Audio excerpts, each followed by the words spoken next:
Hey guys, how are you all? Welcome back to my channel. Today we will see what if Naruto snaps at Sakura. If you enjoy then please like, share and do comments. The sound of explosions could be heard for miles. Dust would be seen at great distances and the killer intent was so big that you could actually cut it with a knife. This killer intent has been present for the last couple of hours. No one knew from where it came or from whom. No one except a few people in Konaha, one of which was the 5th Hokage, Tsunade. She knew the killer intent could only come from someone filled with a hunger for power and a desire for revenge. The only person that would fill the air with so much killer intent could only be Uchiha Sasuke. The boy had run from Konaha to join Orochimaru for power. Power to defeat his older brother which killed his entire clan except for him. Tsunade feared the outcome of the fight. She knew that Naruto might have reached Sasuke and was trying to bring him back. She also feared how the villagers would react when Naruto would return with Sasuke. She knew the kid had the power to actually bring down Sasuke. She only hoped no one would harm him when he would return to Konaha. Uzumaki Naruto and Uchiha Sasuke were standing on the water in the Valley of the End. The entire terrain was damaged. Nothing was where it was before. The two statues that were facing each other were missing parts of their legs, and in the missing parts stood Naruto and Sasuke. Naruto was in his first stage of fox form. He had only one tail but he was strong nonetheless. Sasuke was in his second stage of the curse mark. His wings seemed like a pair of hands and his hair had grown a lot. Sasuke glared at Naruto. "Why is it that you wish me so bad to return home, Dobi?" "Sasuke Teme, you don't understand what you are throwing away. You have everyone that loves you back in Konaha," stated Naruto, growling with anger at the cursed Uchiha. "What do you mean by that?" spat Sasuke. "I mean that you have someone that loves you, people that acknowledge you and most of all you would have a family. Anyone in the village would happily become the parents of the last Uchiha," responded Naruto growling at the end. He hated the fact that everyone liked the traitor and seen him as a great person. He was nothing more than a coward and a power-addicted maniac. The Uchiha let out more killing intent. "You mean that pink-haired bitch?" Sasuke literally spat on the ground. "She is weak and a fool, and I don't need weaklings as my family. My only goal is to kill Itachi and revive my clan." "Do you really think that anyone would want to be with you after becoming a missing-nin?" yelled Naruto. "You shut up, Dobi, you don't know how losing your family feels," yelled back Sasuke with full rage. "I don't know? You are more stupid than I am, you idiot. I can't believe I promised Sakura-chan that I would bring you back. You are not worth anyone's attention, but if that would make her happy then I will bring you back even if I die trying," Naruto yelled with tears in his eyes. Sasuke just laughed at the comment. "Very well then, this shall decide everything." He started making the all too familiar hand signs and in just a second the Chidori appeared in his hand. Naruto stretched his hand to his left and the Rasengan formed.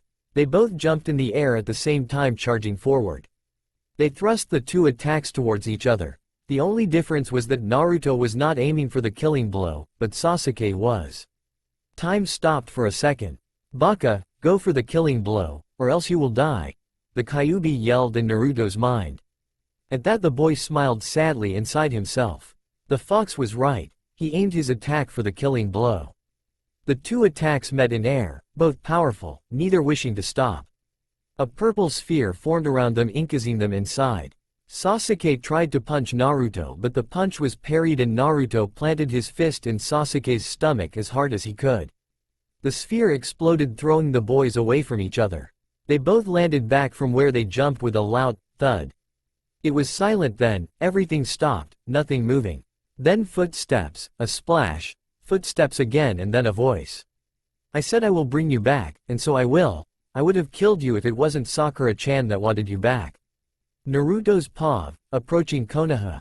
"I fought with all my powers. I fought using Kyuubi's help even though I did not wish for it, but I had no choice. I must respect my Nindo. I promised Sakura-chan that I will bring back Sasuke. Now that Sasuke is unconscious and I am carrying him home I think that things will change for the better. I can't wait to see the look on everyone's faces when they see me walking with the traitor." Mission accomplished. I can almost hear Kakashi and Iruka-sensei calling for me to treat me to ramen. I can almost hear Sakura-chan calling for me and thanking me. I can almost hear the villagers' apology for what they did to me all these years. I can almost see Ba-chan smiling at me and hugging me. I don't know why, but I always loved to be hugged. It made me feel comfortable inside. But putting that aside, I cannot wait to see the look on my friends' faces when they see me carrying the traitor. I can't wait to hear what the others did in their fight with those creepy Sound 5. I know I should be worried for them, but I am very sure they are alright and are now recovering. I think I am the last one that came. Kyuubi was right when he told me that I need to go for the killing blow. Because of that I managed to stop the Chidori and retaliate. I think I am very happy now. I will finally receive acknowledgement for what I do. I will no longer be called a demon. I will be known as Naruto Uzumaki. But wait, what if they think something else? What if they cherish this bastard that much that they will not acknowledge me and will yell at me? What will it be then? What will I do then? I only hope that everyone sees what I see, and that is that Sasuke is too concerned with revenge and power to ever respect Konaha. Anyway, I don't care what people will think as long as Sakura-chan will be there. I know for sure that she will not yell at me. She will be happy and she will thank me. That's all I need. Yes, that's all I need. As I approached the village gates I saw Sakura, some villagers and a few shinobi at the gates. I was carrying Sasuke on my back and smiling, of course, why wouldn't I? I finished my mission and I brought back the traitor. I was walking faster and was waiting for Sakura to cheer on me, but what happened next I was afraid of it. What have you done to Sasuke-kun? Yelled none other than Sakura-chan. You almost killed Sasuke-kun, you monster. I can't believe you. Anyo, Sakura-chan, I kept my promise. I tried to say, but she just punched me in the face and grabbed that traitor in her arms, looking with a worried face at him and throwing daggers at me. Promise? This is how you keep your promises, she yelled, and then I saw the villagers approaching. Look what he has done to the Uchiha boy. He looks dead. That demon killed the last survivor, yelled a man who began throwing rocks at me. At his action, everyone started throwing things at me. Then, it happened. Sakura got up and started beating me. You monster. Demon. Look at what you did. She yelled, kicking me, at the same time ignoring my injuries, including the Chidori wound that Kyuubi was barely able to heal. But, Sakura-chan, I tried to talk to her with tears in my eyes. Don't you call me Sakura-chan, you monster, she yelled again and continued hitting me. Then realization hit me, I had nothing to do in this place, no one would ever acknowledge me, my friends all hate me, everyone despites me. The only ones that really care are Tsunade, Jiraiya, Kakashi-sensei, Iruka-sensei, Old Man Ichiraku and his daughter, and Konohamaru Core. Except for that, no one else. I was all alone, they all hated me. And then, the most painful thing happened. Get out of our village, demon, yelled a man. Yeah, get lost, we don't need you, yelled someone else. Then I saw it, and everything snapped in me. I grabbed Sakura's leg and pulled, making her fall. I got up and my rage took over. Fine, you pieces of worthless shit. I will go. You do not deserve someone like me. For years I strived to protect you and to help you, and this is all the thanks I get? So be it, I will leave and never return. I should have known that you were a waste of my time. Goodbye forever. I yelled and turned to leave, but not before I looked down. And you, Sakura, I said with as much venom in my voice as I could muster. I hope you will be happy with that traitor, you never deserved all my protection. I spat on the ground in front of her, with all the blood that was in my mouth, and I turned away and started leaving. Not interested anymore in what the villagers would say, or anyone else. Normal POV. As Naruto was walking away, a shy girl with lavender eyes overheard everything. When she saw him leave, tears started forming in her eyes. She couldn't believe that he was leaving, he couldn't leave, she would be too lonely. A great part in her wanted to follow him, in fact everything in her wanted to go and follow him. She thought of what will happen if she would leave, how everyone would react. She was afraid that she might endanger Naruto if she went. Her father would go berserk. But wait, she didn't care. Her father was a cold person that never showed any affection to anyone, especially her. What did she have to lose? Would she just stand there and lose the love of her life, or would she follow him? Everything was being processed in her mind at a fast pace, and then she decided. Everyone was already gone, she could hear people cheering, the gates were open and no guards, no one, not even Sakura. She had taken Sasuke to the hospital. Now was her chance. She started running in the direction Naruto went, hoping to catch to him soon. She activated her Byakugan and started to track him in hopes of finding him soon. In the Hokage's office, Tsunade was looking out the window. she heard cheers and a party started not too soon after that. She wondered why there was a party. Just a few minutes ago Gaara left after he and his siblings helped the rescue party. Gaara had to leave, for unknown reasons even for Temari and Kankuro, but they let him. Just as things were going good everything turned to bad. Shizune ran in the room. Tsunade-sama. Her voice was flooded with desperation. Tsunade turned around and looked at Shizune and motioned for her to calm down. Shizune took a deep breath and then said, "The villagers kicked Naruto out of the village." To say that Tsunade was shocked was too little, now everything fit. Why there was a party, why everyone was cheering, they kicked the poor boy out, and they didn't even have the freaking authority. Multiple veins appeared on her head. What? She yelled so powerful that the party actually stopped and everyone now feared. What do you mean they kicked him out? Naruto brought Sasuke back and Sakura. I don't know what she did, but from what I heard from a chunin that was there, she started beating Naruto for hurting Sasuke, and then someone yelled for him to leave the village and he left. Then Tsunade exploded. Sakura. She turned and stormed out of the office towards the hospital to get all the answers she wanted. With Naruto. The blonde boy was standing in a clearing, leaned on a tree.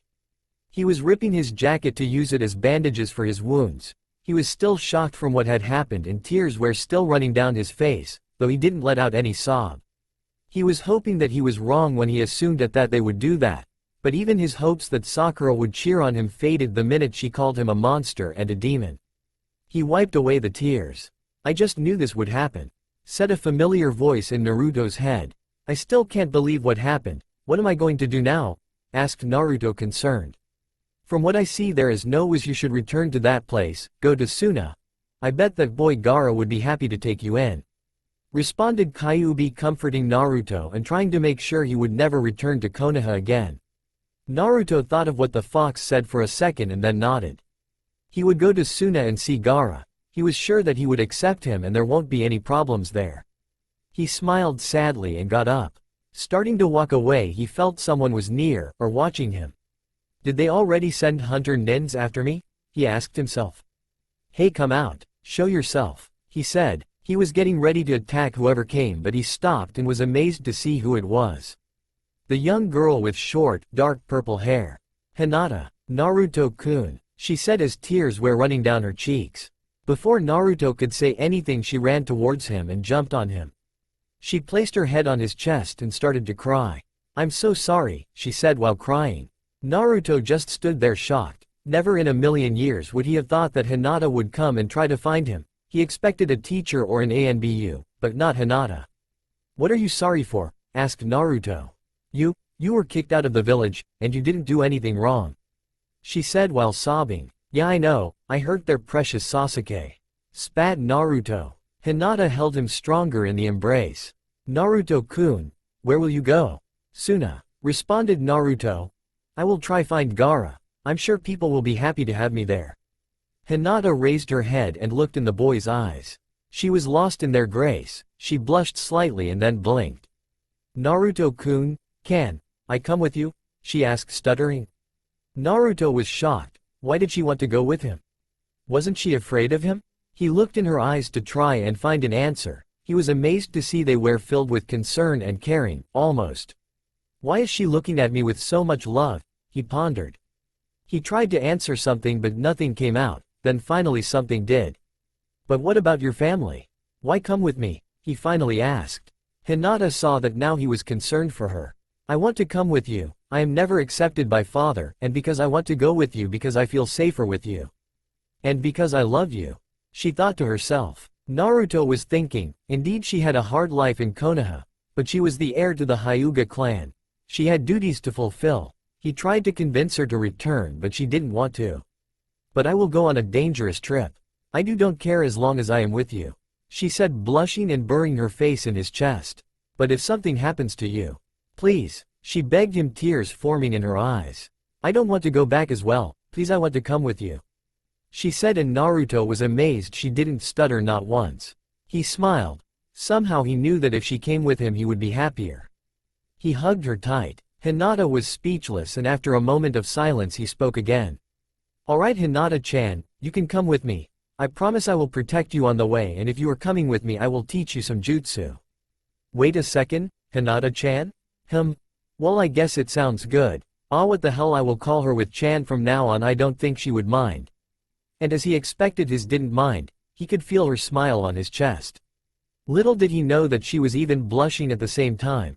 He called me Hinata-chan. I can't believe it, she thought. They left the spot after 5 minutes walking close to each other. Hinata took care of Naruto. She gave him some of her ointment and bandaged some wounds that were still opened with some bandages she had on her. Naruto was really happy. He found that there is someone else that cares for him. Someone his age, in fact. His worries disappeared that day, and his happiness came back. He was more happy when Hinata congratulated him on the well-done mission. He didn't care it was only one person, he was happy someone congratulated him. But not only that, it seemed like Hinata became a little bold and kissed him on the cheek. He blushed and turned his head to hide the blush while Hinata turned her head in another direction to hide her own blush. It was morning. I just woke up and feeling really happy, but somehow I knew that it will change soon. It's always like this. Always father will say something or will do something to ruin my day, but there is someone always there to comfort me. Every time when I had problems there was Naruto-kun that helped me and comforted me. I was always grateful for that. I don't know what I would do if he would vanish. I got out of the bed and did my usual routines, took a shower and brushed my teeth, then I got dressed and went to eat something. When I arrived in the dining room I saw my sister Hanabi and father already there eating, but I didn't see Neji. He was always there, and something felt wrong the moment he wasn't there. Ever since Naruto-kun beat Neji in the Chunin exam he has changed towards me. He is the only one that offers comfort from the family. Even my sister is a spoiled brat that doesn't help me, just walks by and ignores me. Whenever Naruto-kun was on missions and I had problem with father, Neji would always be there to help me like Naruto-kun. He turned into the cousin that I always wanted. In secret he would always support me and train me. I am grateful to that and to Naruto-kun for changing him and for bringing back my old cousin, the loving one. I took a seat and started eating. I tried to ignore the fact that Neji wasn't there, but after I was done I just had to ask to know. After all, he is my cousin and he cares about me. Father? I asked, stuttering like always. What do you want, Hinata? He asked me with his usual cold voice, always the same voice. Anyo, where is Neji-san? Your cousin went on a rescue mission a few hours ago. He went to save the Uchiha boy from Orochimaru. And he said with so much pride that you could think that Neji went alone. Anyo, did he go alone? No, he responded with a cold voice. I could feel that he wanted Neji to go alone because he thought that my cousin would only be held back. My father thought that the Hyugas were invincible. He didn't care about anyone else. We went with the Nara boy, Akamichi boy, Inazuka, and he took a pause like he would be disgusted by something. And with the Uzumaki boy. He finished with the coldest voice I ever heard. Why was he so mean to Naruto-kun? It's not like he would have done something. And when did they leave? I asked. And what's so wrong about Naruto? When I asked the last question I regretted it. Father exploded. He looked at me with daggers in his eyes and started yelling at me about who knows what, just insults like always. But then he saw that I wasn't paying attention and he actually did it. He hit me and told me to leave. With tears in my eyes I ran out of the dining room, but not towards my room. I went towards the gates to wait for Naruto-kun to come. As I waited my pain slowly faded and all I wanted was to wait and hope that Naruto-kun comes back safe, because in all the time I waited everyone slowly returned. Choji came back looking very skinny and was almost dead because of that. Kiba was injured really bad and Akamaru was unconscious. Neji had a hole in him and was taken in emergency to try and keep him alive. And Lee was tired from his fight and had a few bruises like Shikamaru, who also had a broken finger. But Naruto-kun and Sasuke didn't come yet. People started to gather at the gates and I hid myself behind a tree and waited. Then Naruto-kun came. He was so happy. He was carrying Sasuke back. I saw he was slightly injured, but Naruto-kun looked like he would fall down any second and die. I had to hold myself from running towards him and carrying him towards the hospital. I wanted to jump out and cheer on him and congratulate him. He was so happy. He kept his promise towards Sakura. I found out from Shikamaru about the promise. It was only natural that he would be happy. He actually finished in a ranked mission. I was really happy for him, but then I was shocked what happened next. Sakura was beating him and yelling at him for hurting Sasuke. I saw Naruto-kun had a bad injury in his shoulder that was opening from all the hitting and he was starting to bleed. He didn't cry, but I saw that inside he was broken. And then the villagers yelled and threw rocks at him and told him to leave. I wasn't sure what will happen next. I hoped Naruto-kun would ignore and come back, but it shocked me when I saw what he did next. He made Sakura fall down and yelled back and talked with Sakura with so much venom in his voice that I thought he would actually beat her, but he turned around and left like he said. The villagers didn't even wait for him to leave and started cheering and left to spread the word. I saw Sakura picking Sasuke up and leaving towards the hospital, ignoring Naruto-kun. He was walking away crying. It just broke me inside. I couldn't believe it. At that moment I decided I would go with him and help him from now on. He doesn't deserve that treatment, I would help him. So I ran after him. Konaha, at the hospital.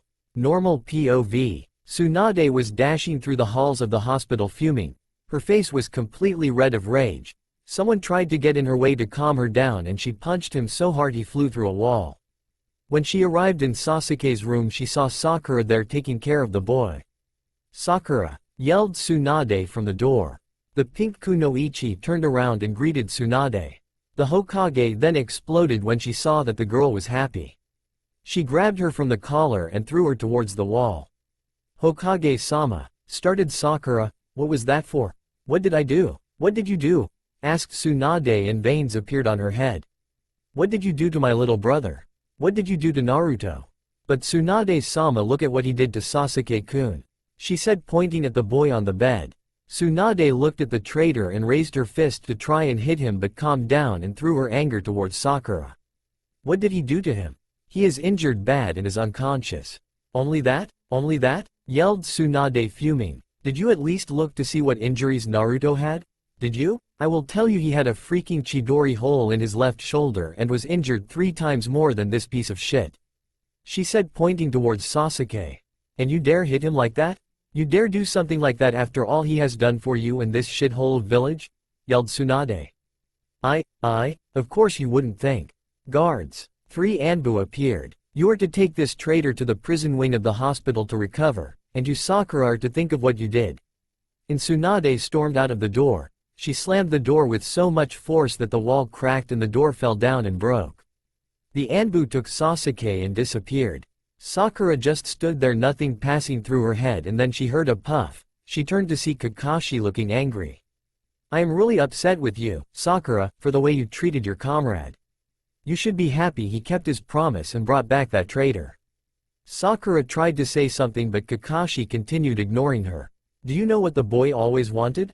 Do you? He wanted recognition, acknowledgement, and support. That's all, and you treated him like trash. You know what else? You remember your birthday 1 year ago? Well, do you?"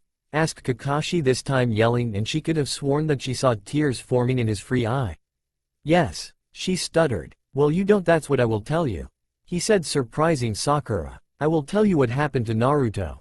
He came and treated you to lunch. He said he will pay lunch for both you, Sasuke, and all your friends, And how do you treat him? You punch him and yell at him, because you thought he wanted to date you. And you were really wrong. I was in a tree at that day looking what you did. You know what happened after you left. Well, do you?" he yelled, and this time even harder. Sakura shook her head. "No. After you left, Naruto started crying. That's right, he started crying, and he opened his jacket, and what I saw shocked me. The present he bought for you, all destroyed. And might I tell you what it was? Something made out of glass, really expensive, and you know how much it was. Do you?" And again Sakura shook her head. "I will tell you, it cost 3 years of saving, 3 years. But that's not what gave me nightmares for the next month, no, not at all." Sakura raised her head and looked at Kakashi, that was actually crying now for what he was about to say. The glass went in his chest. He was picking the pieces of glass one by one out of his chest and bleeding. There were serious wounds, and you know what he did? Instead of throwing your present away and going to be healed, he stood in the same spot for 5 hours trying to repair your gift, and was bleeding, and he didn't care. He tried to rebuild your gift and give it to you. When he saw he can't do it, he made a shadow clone to take the gift and bury it." Sakura just stood there not knowing what to say. She never knew, and now everything was being said. "And what is worse was the next morning," yelled Kakashi. "We had a meeting and I didn't come, and you know why? Do you?" He yelled so powerful that scared everyone that was listening. All the nurses were listening. Some didn't care what happened to the boy, but some were feeling remorse and tears were forming in their eyes. I will tell you, started Kakashi again. I stood by Naruto's side the next day, taking care of him because the whole day he had been unconscious because of blood loss. That's why I didn't even bother to tell you happy birthday then. You have lost all my respect out of this moment, you should feel utmost ashamed. And then Kakashi disappeared, leaving the girl alone in her world. Hospital, somewhere else. Kakashi entered Lee's room. Guy was there and was giving a speech to the boy on how to listen to the medics and not to push himself. The bowl haircut Junin turned and saw Kakashi and smiled at him, but his smile faded when he saw his rival crying. Kakashi, what happened to your flame of youth? Asked Guy. There is no time for that crap, follow me, we need to find Naruto. Stated Kakashi. Anyo, wasn't Naruto the one that brought back Sasuke? Isn't he in the hospital? Asked Lee, trying to figure out what was happening. No Lee, he has been thrown out of the village by the villagers and he is in bad shape. Worse than after the fight. He could die and you can thank Sakura for that. Now come Guy. And Kakashi left to find Asuma and Kurenai, Guy after him. Lee stood there in his bed shocked at what happened. A few moments later Kakashi and Guy arrived in Kiba's hospital room and saw Kurenai. He greeted Kiba and motioned for Kurenai to follow him. What's wrong Kakashi? I hope it's not about the fact that you found a new book. Said Kurenai. Would you shut up about that book? Snapped Kakashi, scaring everyone. He insulted the book he cherished the most. We need to find someone before he dies, now follow me. Kurenai nodded and left with the two. A few moments later they found Asuma, who surprisingly was looking for them, and they talked about what happened. Kurenai was shocked, she couldn't believe the treatment the boy received. They left the hospital to find Naruto, who they suspected was somewhere in the forest outside Konaha. With Naruto and Hinata, the two shinobi found a cave and stopped there. Night was about to fall soon and they couldn't risk to walk during the night, not in the condition Naruto was. They made a fire and Hinata brought some fish and cooked them. Hinata-chan, started Naruto, and Hinata looked at him. I'm sorry, I don't have any sleeping bags or anything, and my jacket is ripped. It's all right Naruto-kun, she said. Yes, but I don't want you to catch a cold, you should have gone back. Why do you want to come with me? He asked, and Hinata looked at the ground, tears forming in her eyes. He saw that and was afraid he insulted her in some way. He took her in a friendly hug and placed her head on his shoulder that wasn't bleeding or it wasn't dirty. I'm sorry, I didn't want to make you cry. It wasn't you, it's about father and my family. She said, crying. What happened? Did he hit you? He asked, and Hinata nodded. Naruto felt his blood boiling. How could someone hurt a great person like Hinata? How could they hit their own daughter? He wanted to ask her why he did that when she started talking. I asked him, why does he hate you? And he yelled at me and then he hit me and my sister laughed at me. She said, sobbing. Naruto tightened the embrace and started moving back and forth to calm her down, like he always did. He had forgotten what a jerk her father was and he hated him for the treatment he gave the girl. Well kid, you aren't the only one it seems. I will never understand you humans. Even we demons have more respect towards our children than you have. Said Kyuubi, who had been listening to the entire thing. Not all are the same, or so I think, but Hinata's father is a real ass. Stated Naruto. Well, what will you do with her? What do you mean? I mean, will you take her with you? I suggest not, she will be a burden. Kyuubi's response only made Naruto angrier. And what the fuck gives you the right to say that? Huh? If she wants to come with me she will come and I will die to protect her and make her happy. She is not happy with that asshole of a father. Kyuubi was shocked at the boy's reaction and considered that he shouldn't say anything anymore, it wasn't worth it. Naruto looked down at the girl. He started to think how cute she looked, how wonderful she smelled. He shook his thoughts. Damn you Ero-sanin, Naruto-kun? Why do they all hate you? Asked Hinata, looking in his eyes. I can't tell you. You will run away and get scared. He said, looking away. Hinata hugged him. I don't want you to suffer anymore, you can tell me. No Hinata-chan, I can't, you will hate me. He said, tears in his eyes. That's not true, I can never hate you.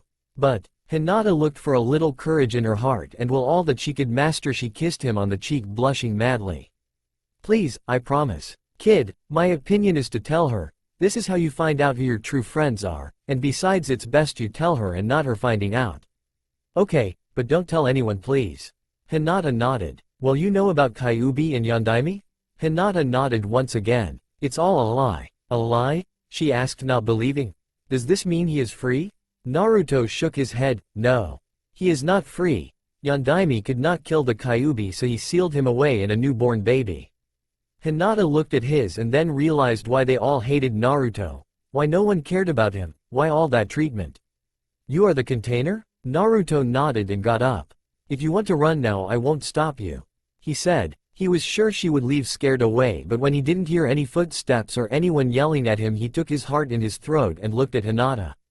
She had tears in her eyes, and she was looking at him with care and compassion. She jumped up and hugged the blonde, crying. Once again he was speechless. She was his true friend, and she didn't care. What amazed him the most was when she started apologizing for not being there for him. He sat back down with the girl in his arms. Don't worry, Hinata-chan. Don't be sorry. It was a law that didn't allow kids our age to know about this. They stood there hugging each other and comforting each other for a long time. When Naruto felt she calmed down, he looked at her and he saw she fell asleep. Smiling, he turned her around and put her head on his chest, and he held her tight to him to give her warmth. He stood as close as he could to the fire, and soon he fell asleep as well.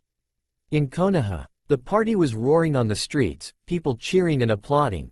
Everyone found out about the girl that beat the demon and threw him away from the village. Everyone was celebrating.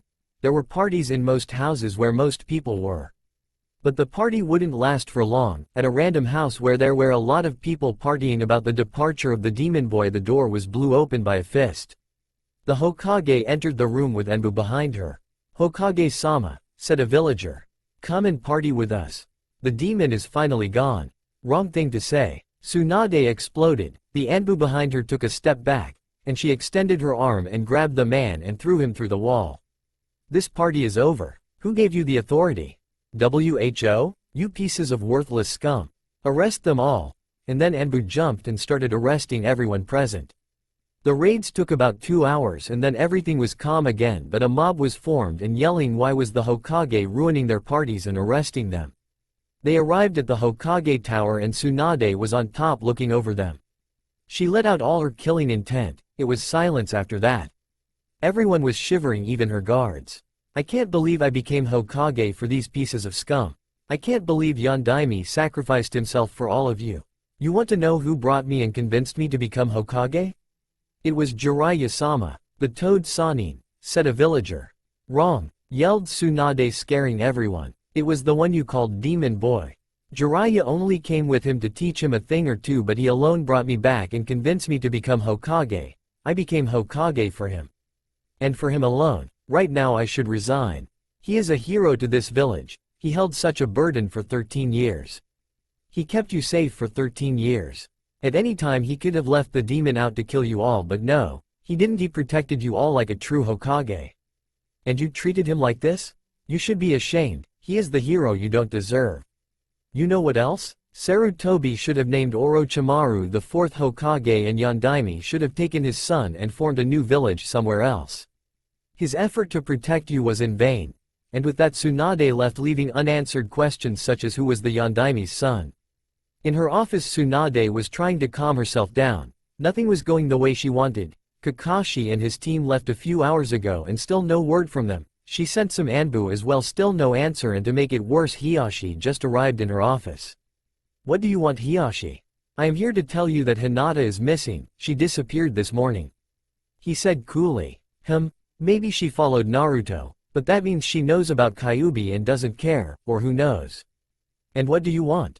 What do I want? She could be with that demon from all I know. You need to shut up, yelled Tsunade, slamming her fist on the table. First of all, he is not a demon. Second, there are 2 teams searching. Go home and wait, and don't you dare say Naruto is a demon in front of me ever again, or you will die. Hiyashi was scared for the first time in his life. The killing intent coming from the Hokage was so great it could match the Kyuubi's. He nodded slowly and left the office. Tsunade took a bottle of sake out and started drinking. Her head was hurting from everything that happened today. I remember the first day I met the boy. I could never forget that day, that horrible day. I don't know if Naruto remembers it or not, but that is not what concerns me. He didn't deserve such a treatment, and right now even I am paying for this kind of things. Right now I feel really sorry for what I did to him. I never paid that much attention like I should have. I never should have taught Sasuke Chidori, and I should have taught Naruto more and helped him more, but most of all I am sorry I stuck by the rules. I should have ignored the elders. They told me not to teach anything important to Naruto, sick bastards. I should have taught him everything I know to him. He is more worth it, not that Uchiha boy. If it wasn't Naruto in Team 7, I would have resigned from the team the moment Sasuke started acting like a power-hungry idiot. But now it's too late, and that day, I still remember it, such a happy day it was for him. Kakashi's flashback. I was running from rooftops to rooftops. I just finished my mission and I wanted to get home and rest. I thought the day would end with no incidents, but I was wrong. I heard someone scream, then more screams and glass breaking, and someone calling for help and begging for forgiveness. I ran to where the sounds came and I was shocked to see a small boy with blonde hair about 4 or 5 years old in a dead-end alley with a large group of villagers in front of him. There were even some shinobi. The boy was bruised slightly and the mob was moving closer and closer to him. Then when they got near him they started beating him, beating a small child, someone that never ever did anything to them. I could feel my rage coming out, and out of instinct I made my special attack. And I made the hand signs and charged the rakery. I jumped down in front of the boy facing the mob. I thought they got the message, but no. "Kakashi, good to see you," said a shinobi I thought was honorable. "Have you come to help us kill the demon?" My eyes widened. I knew I recognized the boy. It was Uzumaki Naruto. They were chanting to use my rakery on him. I looked in the poor boy's eyes and I saw he was begging for help.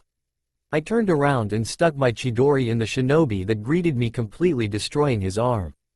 "Get lost. If you even touch the boy again I will not miss your heads." I yelled at them. How could they treat Sensei's son like that? How could they betray his last wish? Well, I was not about to betray his last wish. After they left I turned back to the boy and smiled at him. "Thank you, sir," he said, looking at the ground. He must have been afraid to look in my eyes. Maybe he was afraid I would betray him. "You don't need to be afraid of me, I am your friend," I said, smiling at the boy. He looked up at me and looked in my eyes, in my soul, trying to find out if I am lying, and then he hugged me and started thanking me again and again. I took him and put him on my shoulder near my head and left the alley. Walking on the streets with him on my shoulder we talked and talked. I was disgusted how he was treated, and then I saw the ripped clothes on him. "Hey Naruto, let's go and buy you some clothes," I told him, smiling. "But, I have no money, mister." He looked so sad and I could see he was about to cry. "Don't worry about that. I will pay for your clothes, what do you say?" "Thank you, but I couldn't take your money." "That's all right, I want to help you," and he smiled warmly back at me. He was happy, I could tell it. I entered a clothes store with him on my shoulder. When the owner saw him she was ready to jump and hit him, but then she saw me. I gave her the biggest killer intent I could muster and she started shivering and retreated back.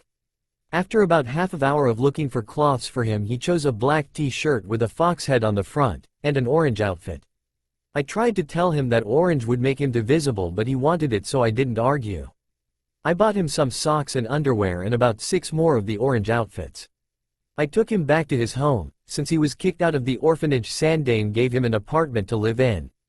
When I stepped in I saw how poorly he lived. It made me feel very sorry for him. That entire day I stayed with him in his house playing with him, and when he fell asleep I tucked him in and left. But I never stopped helping him secretly. Even though the elders warned me that they will execute me if they see me helping him again, I secretly always sent him half of my mission payment to him through Sandane.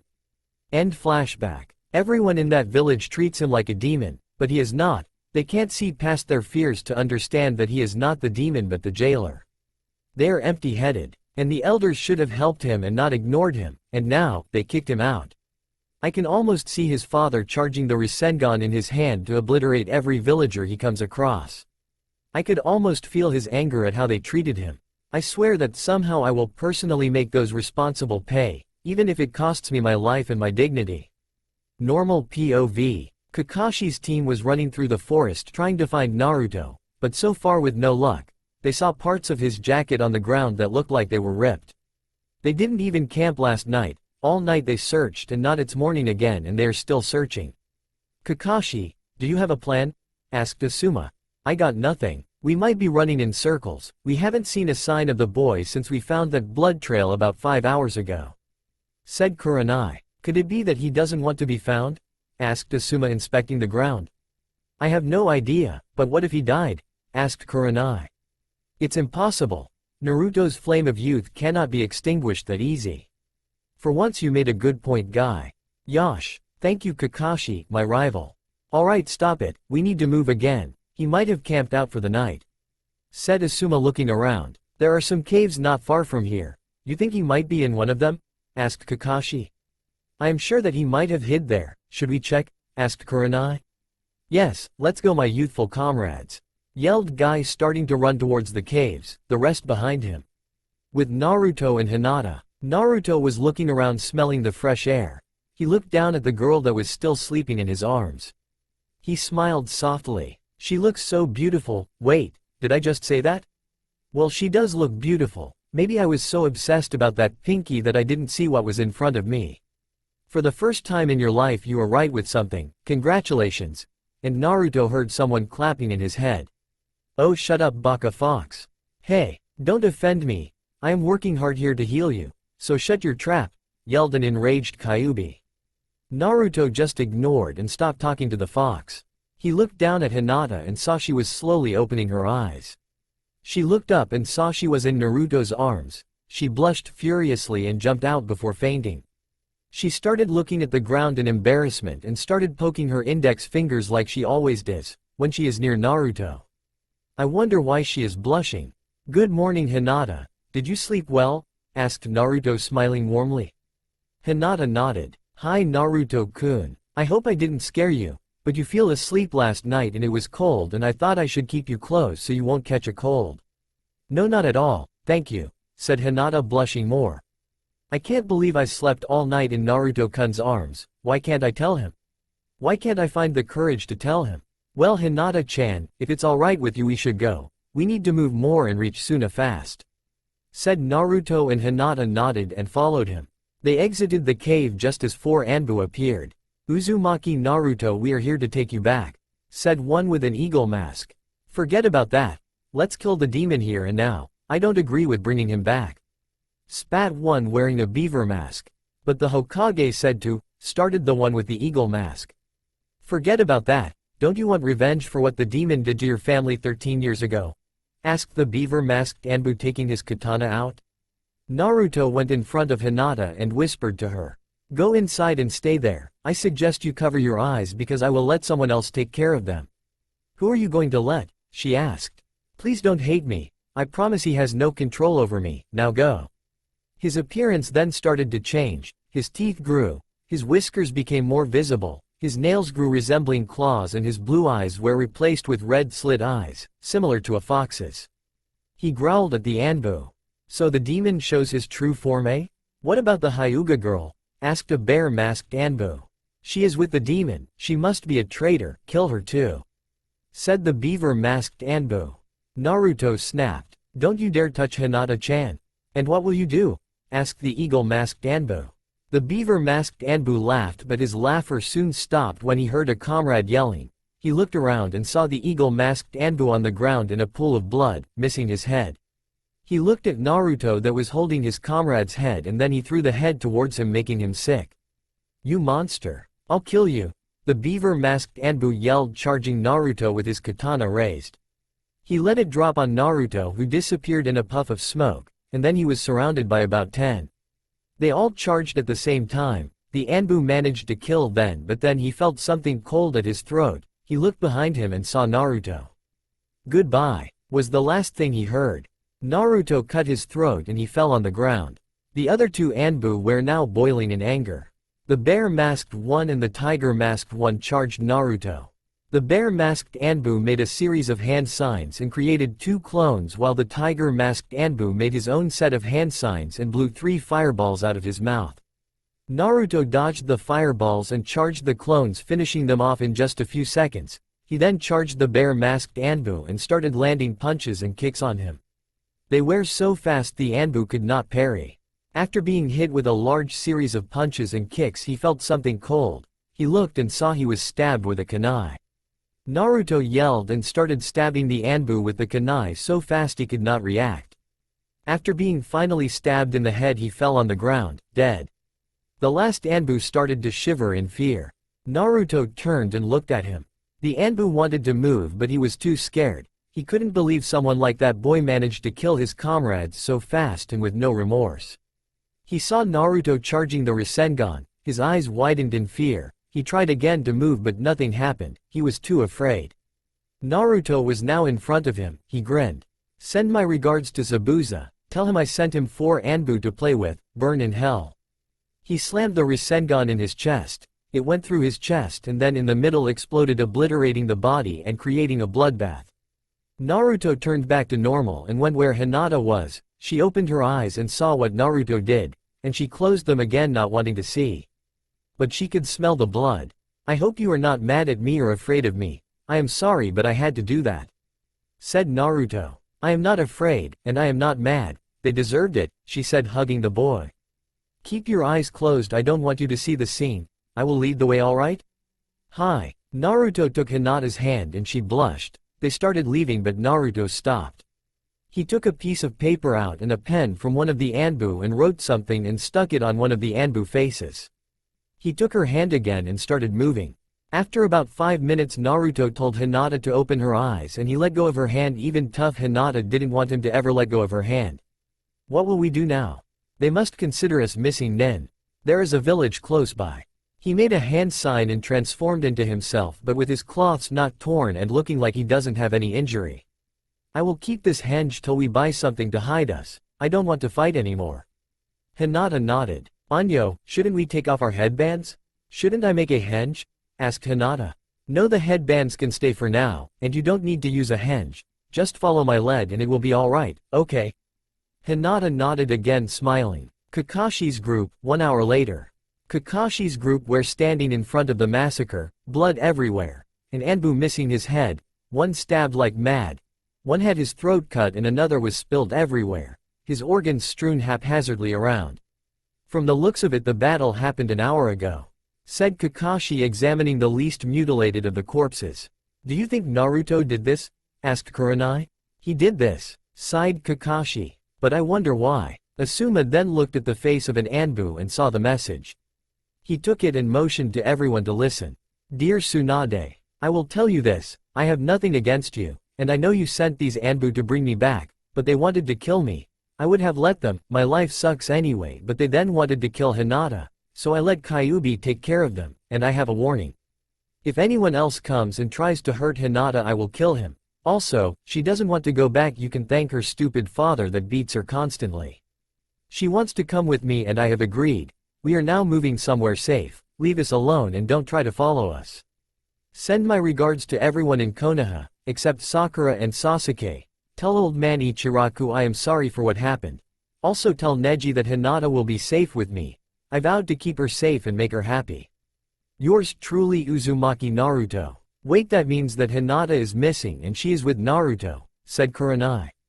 So it seems, but if I know Naruto then what he wrote here is true, responded Kakashi, reassuring Kurenai. Still, he said that he let Kyuubi kill them, but that means she saw he is Kyuubi's vessel, said Asuma. True, but if he said that she wanted to go with him it means that she doesn't mind, responded Guy. Eternal youth. He found his true friend, yelled Guy.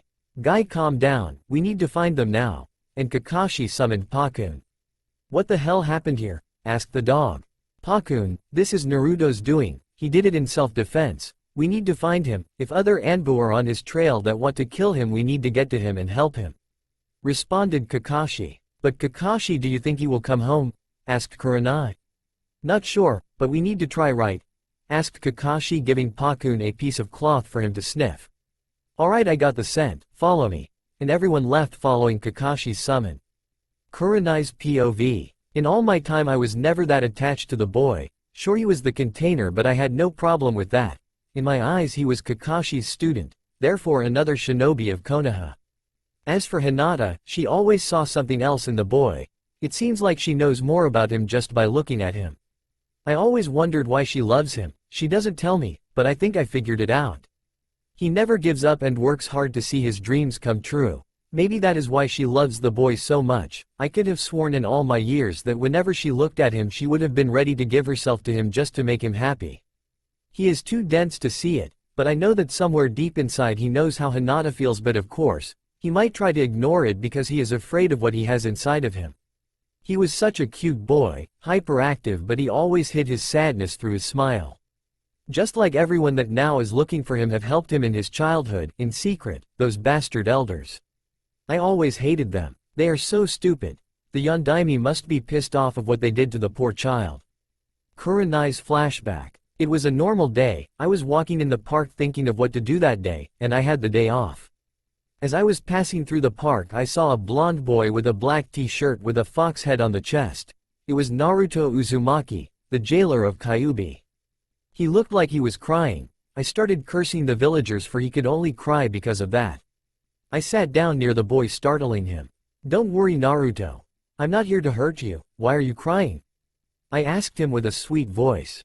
I wanted to play with the children, and the parents kicked me and beat me and yelled at me to leave," he said while crying. I cursed the adults in my mind again. How could they do that to him? He is just a child. They should let him play with the kids. Nothing bad would happen, that is for sure. I wanted to reassure him, but then something happened that amazed me. I heard someone calling the boy. I looked and saw a small girl with dark purple hair running towards us. When she was near me, she looked at me wanting to know who I am. She had lavender eyes, and no pupils. She was a Hyuga. I smiled at her. I heard someone cry and I saw Naruto here crying and came to help him. "Who are you, little girl?" "Anyo, my name is Hyuga Hinata. I am Naruto-kun's friend," she responded, stuttering. The fact that she was his friend made me feel a little better inside. I then saw her sit down on the boy's right side and she hugged him and told him that it doesn't matter because he has her as a friend. Slowly I saw him calm down and smile at her, a true smile. But then she told him that her father was looking for her and that she needed to go. "But Hinata, who would I play with? I want to play with someone." Slowly tears started to form in his eyes and I saw that in hers as well. So I intervened. "Naruto, if you want I will play with you today. Hinata here has to go. I know how her father is and it's not good for her to be late." Naruto nodded and smiled. He hugged the girl that blushed and took their farewells. He turned to me and looked at me. I smiled and took his hand and went with him to the playing ground. It was empty. It was normal. It was somewhere in the early afternoon, so most children would be asleep, but Naruto, who is always on the run, would never sleep at those hours. I played the entire day with him. He was very happy but sad when I told him that I had to leave. I promised him that we will meet again. I took him home and when he entered I left. But the sad thing was that since that day the elders forbid me to meet the blonde boy. I couldn't get near him anymore.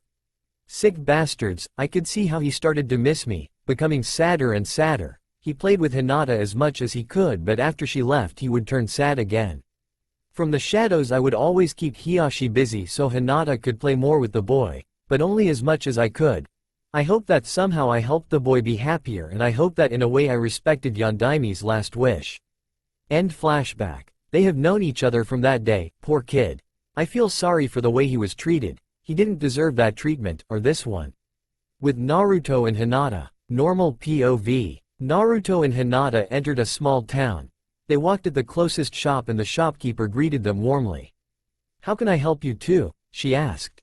"Well, we are looking for some robes that have hoods and can cover our entire body for our trip to Suna," said Naruto. "Trip to Suna? Are you two on a mission?" she asked, pointing to the headbands. "Yes, we need to deliver a secret message and we left in a hurry and forgot our robes and we need to keep a low profile so we came here to buy some," responded Naruto, smiling. The shopkeeper smiled and motioned to the two to follow her. After about 5 minutes of looking around they found some robes that hid their body and had hoods to mask their heads and the face. The color of the robes were a light brown. Naruto smiled and nodded. They put the robes on them and paid for them. Before Naruto and Hinata left the shop he asked the shopkeeper if she had a paper and a pen. She nodded and gave him. He wrote something down and folded the paper. "If a ninja with the leaf headband stops here, give him this. He has silver hair and covers his left eye with his headband." "Sure, but may I ask why you wrote him this and didn't wait for him to come?" "They are supposed to be our backup, but we can manage it and we don't need their help anymore and we need to hurry and bring the message to Suna." "Oh, and don't tell them where we are going." The shopkeeper nodded without asking why shouldn't she tell them where they were going, and the two left. On the way out of the village Naruto broke his henge and Hinata broke the silence. "Naruto-kun, who is coming? We are being followed by Kakashi. He He wants to find me. I wrote something for him to know that he should return and ignore me." He stopped and turned to Hinata. He approached her and she blushed. "Naruto-kun is so close to me. Please don't faint." Naruto smiled and moved his hands behind her head. She blushed furiously. He then brought him hands back, pulling her hood over her head. He pulled his hood over his head and then took Hinata's hand in his. She blushed even more, if that is possible. They started walking hand in hand. "Man, why do I feel so good holding Hinata-chan's hand?" 10 minutes after Naruto and Hinata left the village, Kakashi's group were in the store. "He was here," said Pakun. Kakashi looked at the shopkeeper. "Have you seen a blonde boy with spiky hair and a girl with lavender eyes and dark purple hair?" "Yes, they have been here," she said, and took the piece of paper out and handed it to Kakashi. "He told me to give you this." Kakashi took the paper and unfolded it and started reading while the rest of the group was reading it as well from behind Kakashi. "Team Kakashi, turn back. You are not to follow us anymore. I know Asuma, Guy, and Kurenai and even you Kakashi-sensei want to help me, but you are not helping, trying to bring me back. If you take me back they might try and kill me. You cannot protect me forever there. It's best if you turn around and go home. And Kurenai-sensei, Hinata-chan is happy. She is safe and she knows about my secret and saw me using him. She doesn't mind and wants to come with me. Please don't force her to go back to that bastard Hiyashi. We both know how horrible he is. If you continue to follow me I will be forced to make you go home. My advice, turn around before anything wrong happens. Regards, Uzumaki Naruto." They all looked at each other speechless. Then Kurenai broke the silence. "So what now?" "We find them," responded Kakashi. "But you heard what he said," commented Asuma. "We are going for another reason. Pakun, lead the way," and they left the store. A few minutes later they were behind two persons with light brown robes that were walking holding hands. The only one who recognized them was Kakashi, who smiled at Naruto's plan to hide. He jumped in front of the two and they stopped. The rest jumped near Kakashi. "Kakashi, what are you doing? These people aren't Hinata and Naruto," complained Kurenai. "Has your flame of youth stopped?" Kakashi shrugged it off. "Alright Naruto, Hinata, I know you are you, right Pakun?" "Right," responded the dog. "Kakashi-sensei, you should have listened to the letter for you," said Naruto. "Listen Naruto, you need to come back with us," said Asuma. "No, I am not going back, and if you want to take me you need to take me dead," yelled Naruto, and getting ready to fight. What shocked the rest was what Hinata did. "If you want Naruto-kun you need to go through me," she said in the Hyuga stance. "My life has changed. I am someone new, if I can put it that way. Ever since my fight with Uzumaki Naruto I left my past behind and started a new life." His speech about friends and precious people made me realize what I needed, a friend, a precious person. Even though I did not tell him, Uzumaki Naruto became my precious person and his precious people are my friends. When that Uchiha boy ran the first herd that they might need help, me and my siblings were glad to give it. I have helped that bowl haircut person, Rock Lee, one of Uzumaki Naruto's precious person. I killed a strange guy, he said his name was Kimimaro or something like that, sick guy. He would have died anyway. I would have left him to die by natural causes, but he desired the faster way, a shinobi fight, and I respected that. I killed him in battle. Upon arriving with the Lee guy back in Konaha I took him to the hospital so he can rest and be treated. I visited my sister, Tamari, who was waiting with the so-called genius Nara Shikamaru. His friend was in critical situation and he was laying on a piece of string. I left so my sister can stay with him. I don't know, but it felt the right thing to do. I wanted to see what Kankuro did, but I couldn't find him, so I dropped my search. He can take care of himself. Besides, I can feel if one of them is having trouble. Somehow I feel it, but I cannot explain what it is. If I finished all that I decided to greet Uzumaki Naruto at the gate. I could feel his chakra closing in. Arriving at the gate I was for the third time shocked to see what was happening. I was shocked first time when my uncle tried to kill me, shocked a second time when Uzumaki Naruto defeated me. And now I was for the third time shocked to see one of his precious people beating him. I saw he brought back the Uchiha boy, so I did not understand what was happening. I wanted to interfere and kill that pink girl. But before I could act, one heard someone screaming for Uzumaki Naruto to leave. I knew he was strong, but once again I was shocked to see he actually agreed to leave. He told me when he defeated me that he desired to become Hokage, but if he leave he cannot complete his dream. I saw him leave. I wondered where he might go and then I realized that he might try and find me. I went back to the hospital and found Tamari in the same spot. I told her I need to go back to Tsunade to do some stuff, and she nodded and told me to be safe. I teleported with my sand near the gates and started running towards Tsunade. If I am right and Uzumaki Naruto comes there I need to greet him properly. I will wait for him there and repay him for changing me. I will help him for his help, and besides I need to know a lot of things. Why did his precious person kick him, beat him, yell at him and threw him out of the village? That I needed to know and only he could tell me. With Kakashi's group and Naruto and Hinata. Awesome as POV. I never thought that this will ever happen, the boy to be kicked out of the village. He was a good person and deserved better. I wonder what would have been if I would never have listened to the elders and had helped him like I did before. Flashback. It was noon, I was standing in my favorite restaurant eating something here and there. I heard someone yelling and out of curiosity I looked at the entrance and I saw Uzumaki Naruto, a 5-year boy, pleading one of the people working in the restaurant to let him eat. The man hit the boy and told him to leave. I shook my head and got up. When I was near the man he seemed to smile because I was there. Asuma, tell this demon to leave, he is not welcome here. He told me. I sighed and I put my hand on the boy's shoulder. Hey, would you like to join me and eat? I asked him. The man gasped and the boy looked at me, smiled and thanked me. But Asuma, the boy is. He tried to tell me something but I didn't care. The boy is hungry, he will eat with me and will eat whatever he wants and I will pay. If you have a problem I dare you to try and tell me wrong. Then man nodded and went back from wherever he came. I took the boy's hand and went back to the table. I told him to order whatever he wanted but he didn't seem to know so I suggested him something and he nodded happily. We talked about things that he could understand. He told me about his dream to become Hokage and I smiled warmly at him. Indeed he had potential. After eating I took him to the nearest food store and I told him to buy whatever he wants as food and I will pay. I was happy to see that he didn't want that. He told me that he could not take my money. I reassured him that it was alright because indeed it is. I make a lot of money. He bought some ramen that could be easily cooked and I bought him milk and bread. After all, he needed something like that. I helped him take his stuff back home and promised him that someday I will treat him again at the restaurant. He smiled and nodded at me. Before I left he hugged me. I smiled and took my farewell. Unfortunately I never got to treat him again after that, sick bastards. The elders forbid me to help him, but somehow I was still happy for him. One day I saw him eating at Ichiraku's ramen shop and it made me smile. After he left I entered the shop. The old man seemed a little scared. I am sorry, I did not mean to disrespect the elders. He said. I smiled warmly at him. Don't worry, I am glad someone is helping the boy. Thank you. He seemed a little surprised.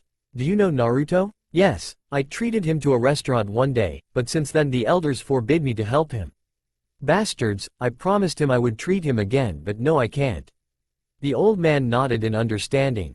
Well I have nothing against him. I know he carries Kyuubi but I don't care, he is a hero, he is protecting us all.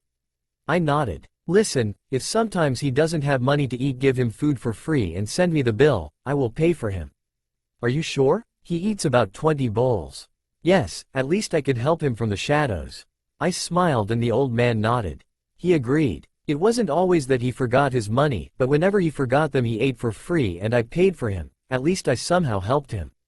End flashback. Normal POV. Kakashi's group were stunned. The shy girl, Hinata, was willing to die to protect Naruto. Kurenai was outmost proud of the girl. Never would she have expected her to do something like that. Kakashi just stood there smiling under his mask. So Kakashi, step aside and we won't need to harm you guys. Said Naruto serious. Naruto, you know we are 4 Junin and you guys are just 2 and only genin. Said Asuma. So what? I am willing to die and go back dead than alive. Stated Naruto. And I am willing to help Naruto-kun fight. Stuttered Hinata but with confidence in her voice. Oh come on, we don't need to fight. Said Guy. Hinata did her hand signs. Byakugan, she said, activating her bloodline limit. Kakashi's group were surprised she did that. And Naruto smirked. So, back off or what? He asked. Well, first of all Naruto, started Kakashi. We won't back off. Naruto created 10 clones. Not until we give you some money. He said, smiling, and the rest of the group smiled at them. The clones disappeared and both Naruto and Hinata dropped their stance and gaped. "What did you say?" asked Naruto stuttering. "Listen Naruto, we know you don't want to go back, and when we found the Anbu group dead we knew you would die if you return," said Kurenai. "And besides we all have to keep out promises to you," said Asuma. "What promises?" asked Naruto not understanding. "Don't you remember all the times we helped you when you were small?" asked Kakashi. Naruto shook his head. "No. I only remember when Guy-sensei saved me from a group of shinobi that wanted to beat me for no reason and then took me sightseeing in Konaha and around Konaha." The bowl-haircut Junin did his pose and smiled at the boy. "That's right my youthful friend, I still remember how happy you were." Naruto smiled and hugged the Junin. "Thank you again Guy-sensei, but why didn't you come again after that?" The Junin's good mood disappeared and looked sad. In fact every Junin looked sad after that and they also looked like they were sorry for that. Kakashi stepped in. "Well Naruto, me, Asuma and Kurenai helped you as well. You might have forgotten, I bought you the outfit you wear even today. Kurenai helped you by holding Hinata's father when you guys were small so you could play some more with her and Asuma once treated you to lunch and after that he secretly paid for how much you ate at Ichiraku's when you didn't have money so you won't starve." Naruto gasped and a tear dropped from his eyes. So, that means that, but why didn't you help me after that?" Kakashi sighed sadly. "The elders forbid us. They said they would burn all Icha books, cut my payment, demote me to genin and they said that even after that if I still helped you they would kill me and erase my memory form history.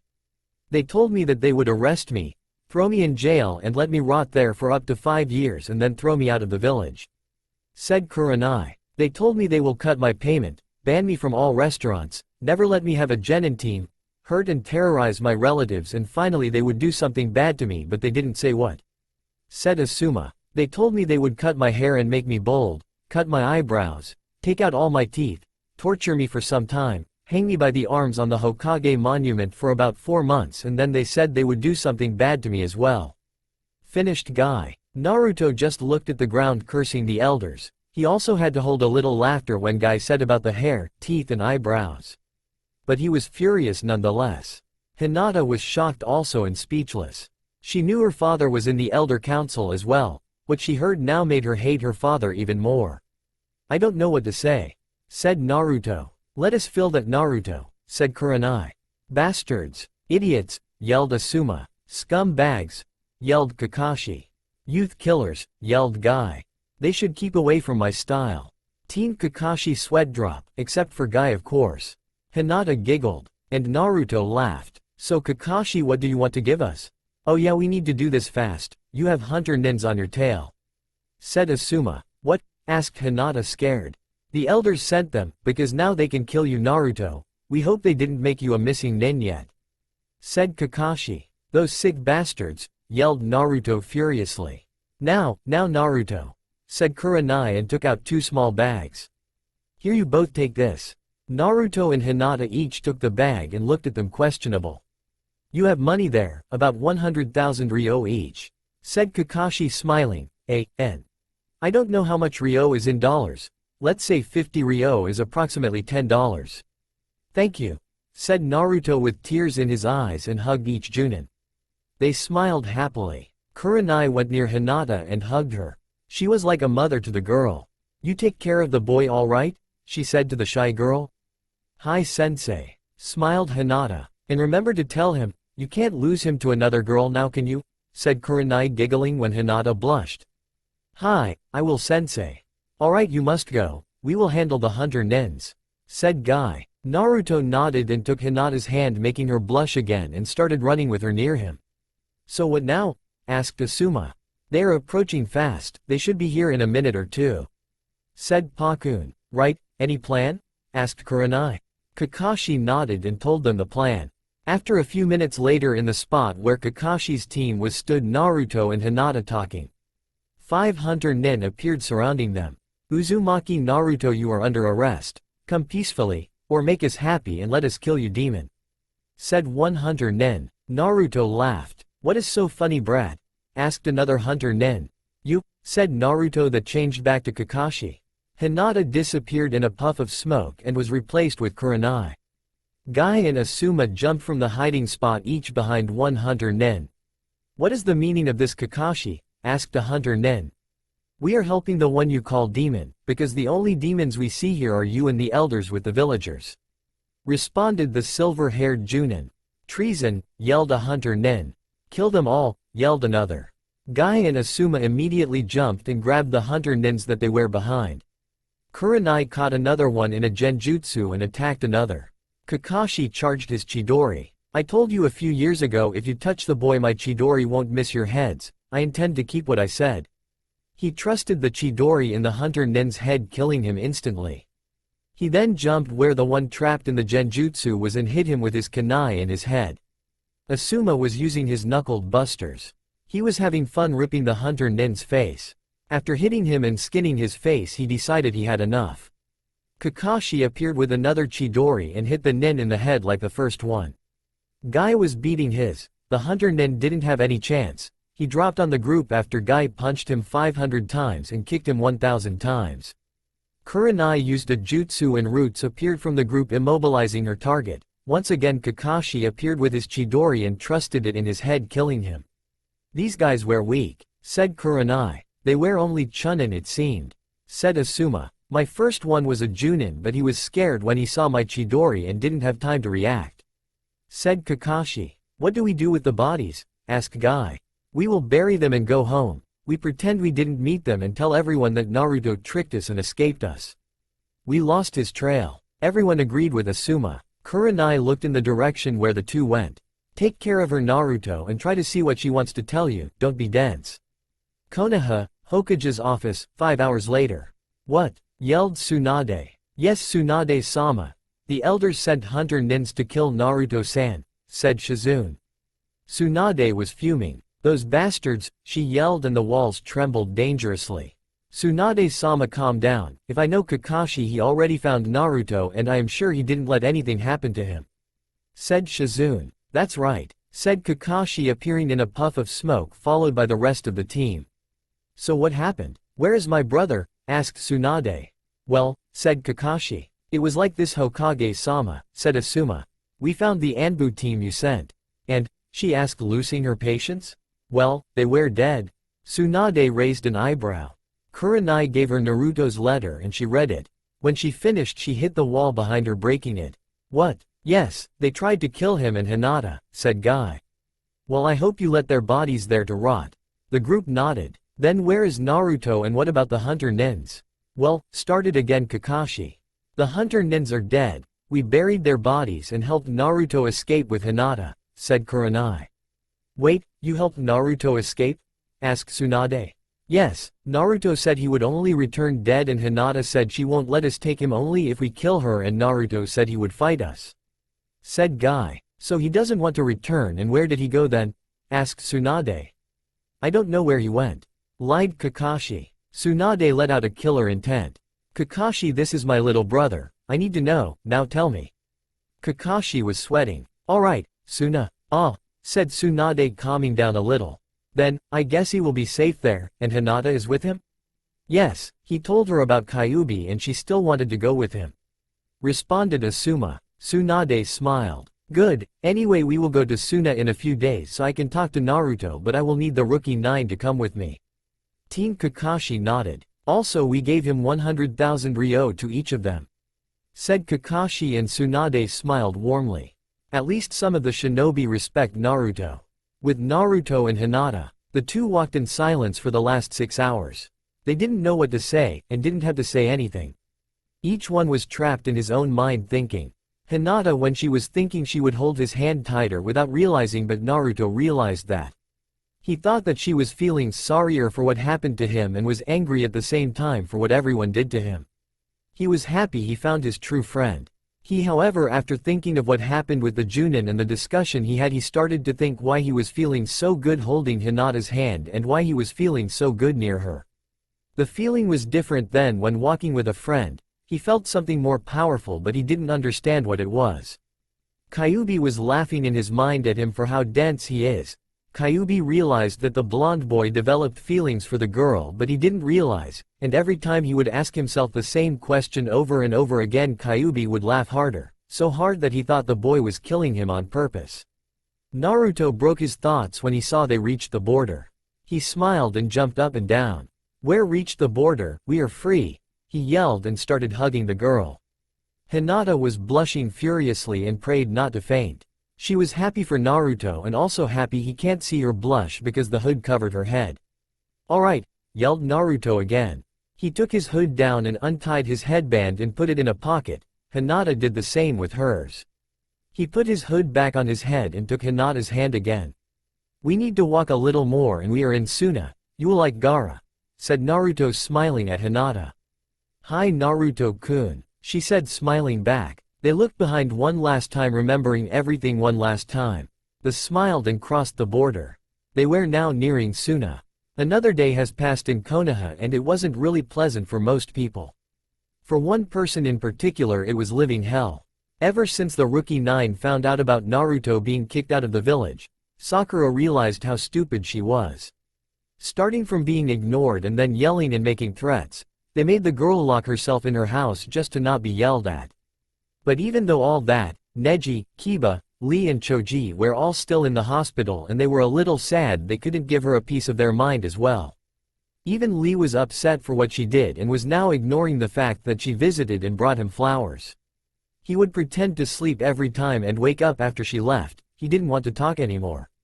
Ino, being Sakura's best friend, was still around her from time to time so she won't go mad, but she was still giving her a piece of her mind. With all that, no one managed to realize that another person was also missing besides Naruto. The said person is Hinata. No one knew until Neji found out from Hiyashi, who had visited him. It was during the morning. "Hello Neji," greeted the Hyuga head entering Neji's salon room. "Good morning Hiyashi-sama," said Neji, lowering his head as best as he could. "Now Neji, I know you are weak right about now, but I will give you a mission."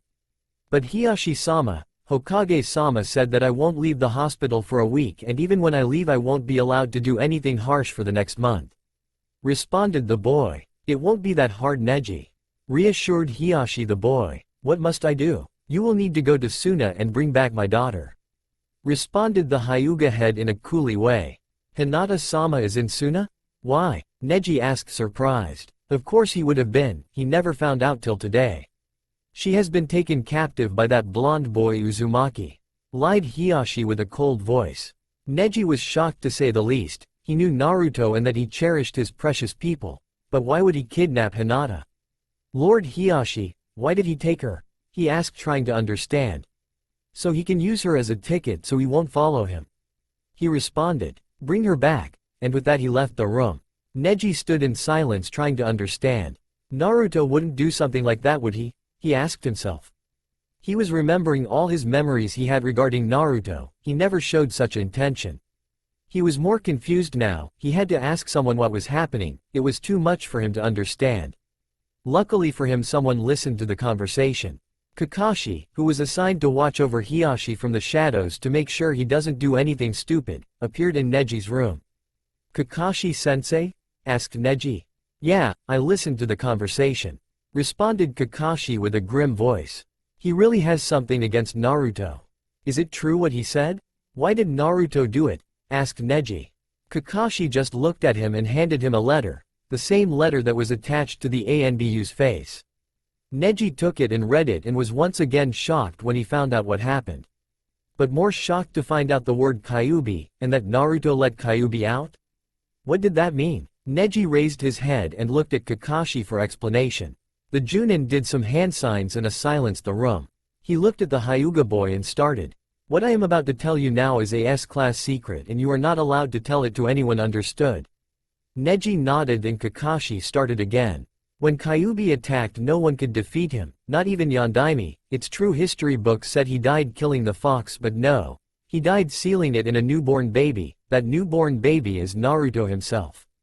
He has carried the fox for 13 years. So that explains the red chakra I saw in the Chunin exams," said Neji, and Kakashi nodded. "And that explains why Hinata's father is so eager to kill Naruto and why he was kicked out of the village." Once again Kakashi nodded. "Well, in my opinion this entire village is wrong about Naruto, and if I know better, he didn't take Hinata prisoner. It's more likely that Hinata went to follow Naruto." Kakashi smiled and nodded at the boy. You were very right. Hinata wanted to go with Naruto and he agreed. And if I know Naruto, and I know him, if he promised to keep her safe and make her happy, then you have nothing to worry about. But still, what will I do about the mission he gave me? Asked Neji. Leave that to me and the Hokage, we will straighten him up. And with that Kakashi took the letter from Neji and disappeared in a puff of smoke. Somewhere in the sand, Naruto and Hinata were hiding in a cave. A sandstorm started not too long ago and they had to take cover. Hinata was worried about Naruto. He was shaking and sweating. Naruto-kun, are you alright? She asked. Yeah, never been better, said Naruto, smiling to reassure her. You don't look good at all. Hinata put her hand on his head once again. He was burning, he had a high fever. Naruto fell on the ground, startling Hinata. Naruto-kun? Just tired. Hinata saw he was lying, he wasn't feeling good at all. She took her handkerchief out and soaked it in cold water from one of their canisters. She put the handkerchief on his head and he smiled.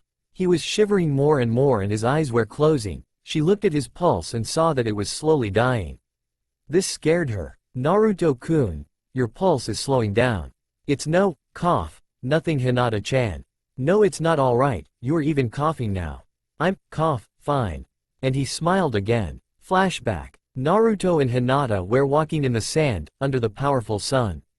It was a good thing that they bought the robes because somehow they didn't attract too much heat, but still it was tiring to walk under such a powerful sun. Naruto took his water canister out and wanted to open it when he dropped it on the ground. Damn it, freaking sun. He complained and bent down to grab it. How do people manage to live here? He asked, looking at Hinata. I don't know. Ouch, he yelled and started shaking his hand. What happened, Naruto-kun? She asked. He looked at the ground and saw a scorpion moving away from the canister. Damn pest, he yelled. Hinata looked at his arm and saw where the scorpion stung him. Do you think it's poisons? No, I will be alright. And they started walking again, but not too long after that they started to sweat more, shiver, and then they had to take cover in a cave because of the nearing sandstorm. End flashback. Naruto-kun, that scorpion was poisonous. She said, worried. Hey, it won't, cough, take me down. She took the handkerchief from his head. She was scared when she felt how hot it was. She immediately dropped it when Naruto started coughing out blood. Naruto-kun, are you alright? She asked, scared. I'm fine, cough, relax. He was starting to close his eyes. No, you're not, you're coughing out blood. She started doing hand sings and her hands were filled with green chakra. She tried to heal something or take the poison out, but she didn't have the skill to do it. She started crying. It's useless, I'm useless. Naruto put his hand on her back. Why do I feel so hurt when I see her cry? What do I feel that makes me want to stay with her all the time? Could it be? No, but can it? Am I really in love with Hinata-chan? He moved his hand on her head and started passing it through her hair. Oh, cough, be alright.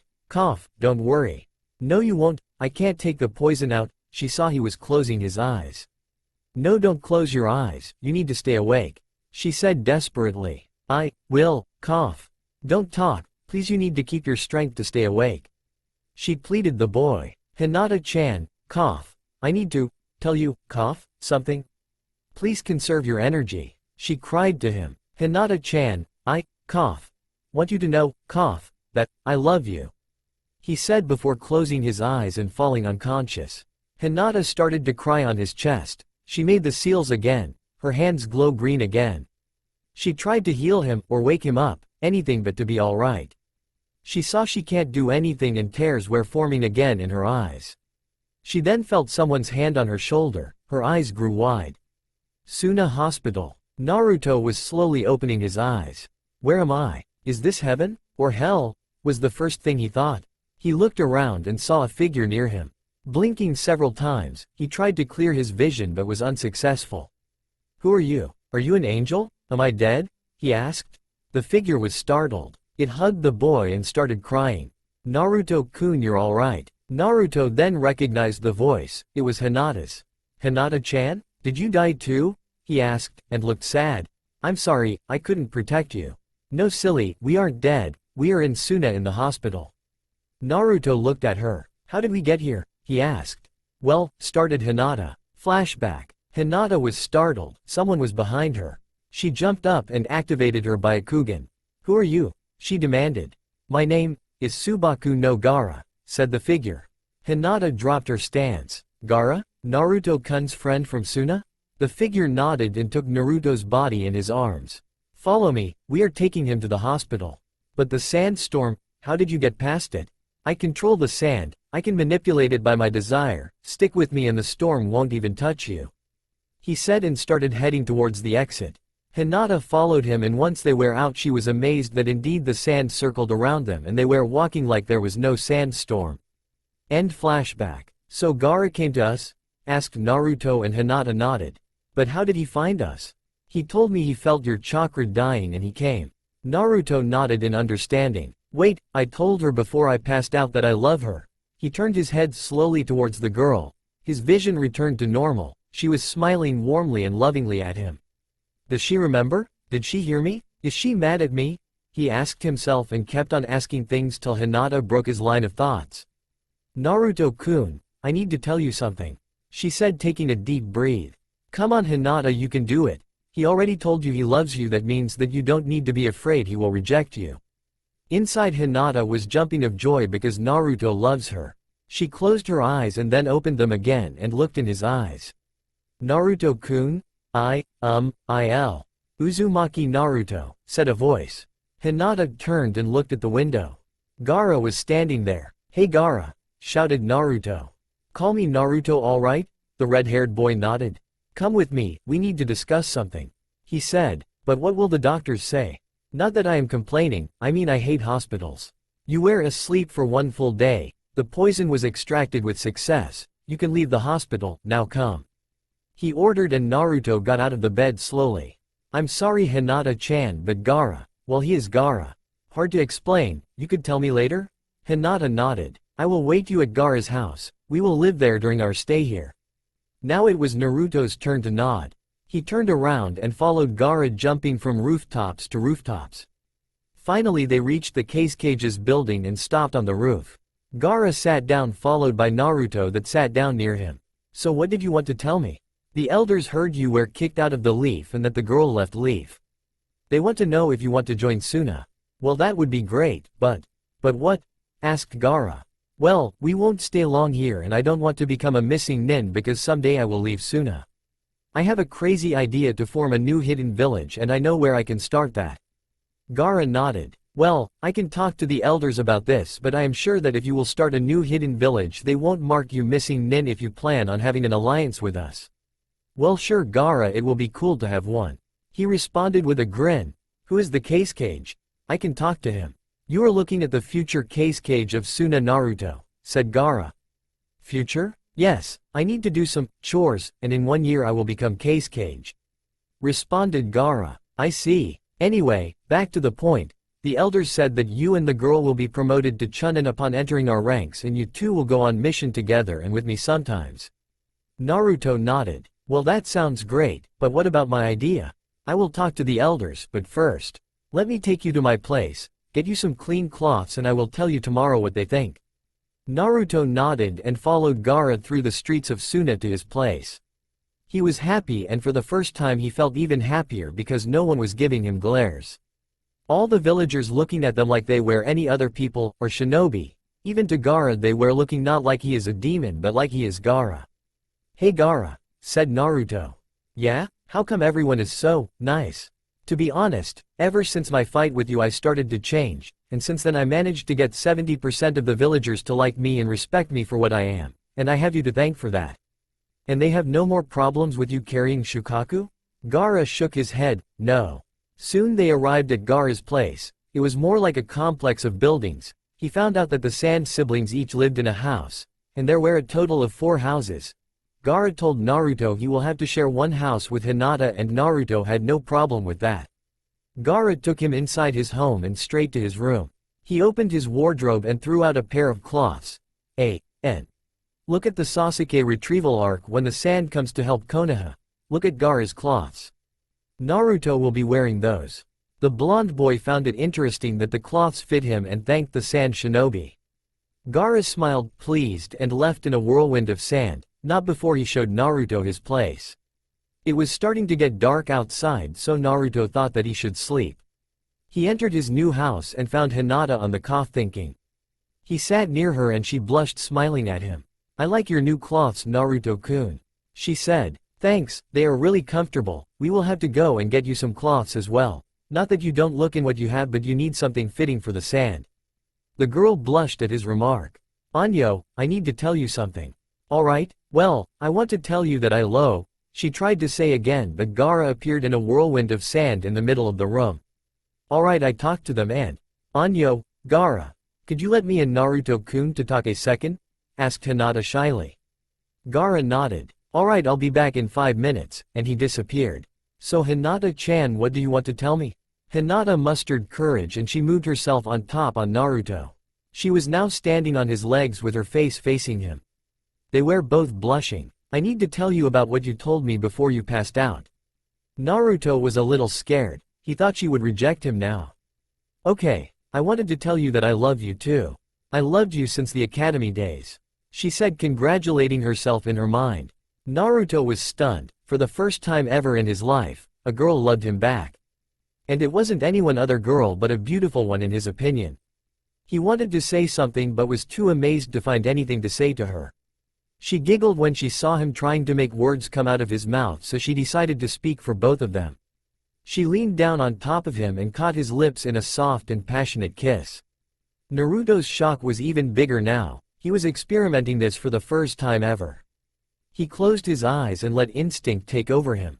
His hands took a hold of her waist and pulled her down on him and responded to the kiss.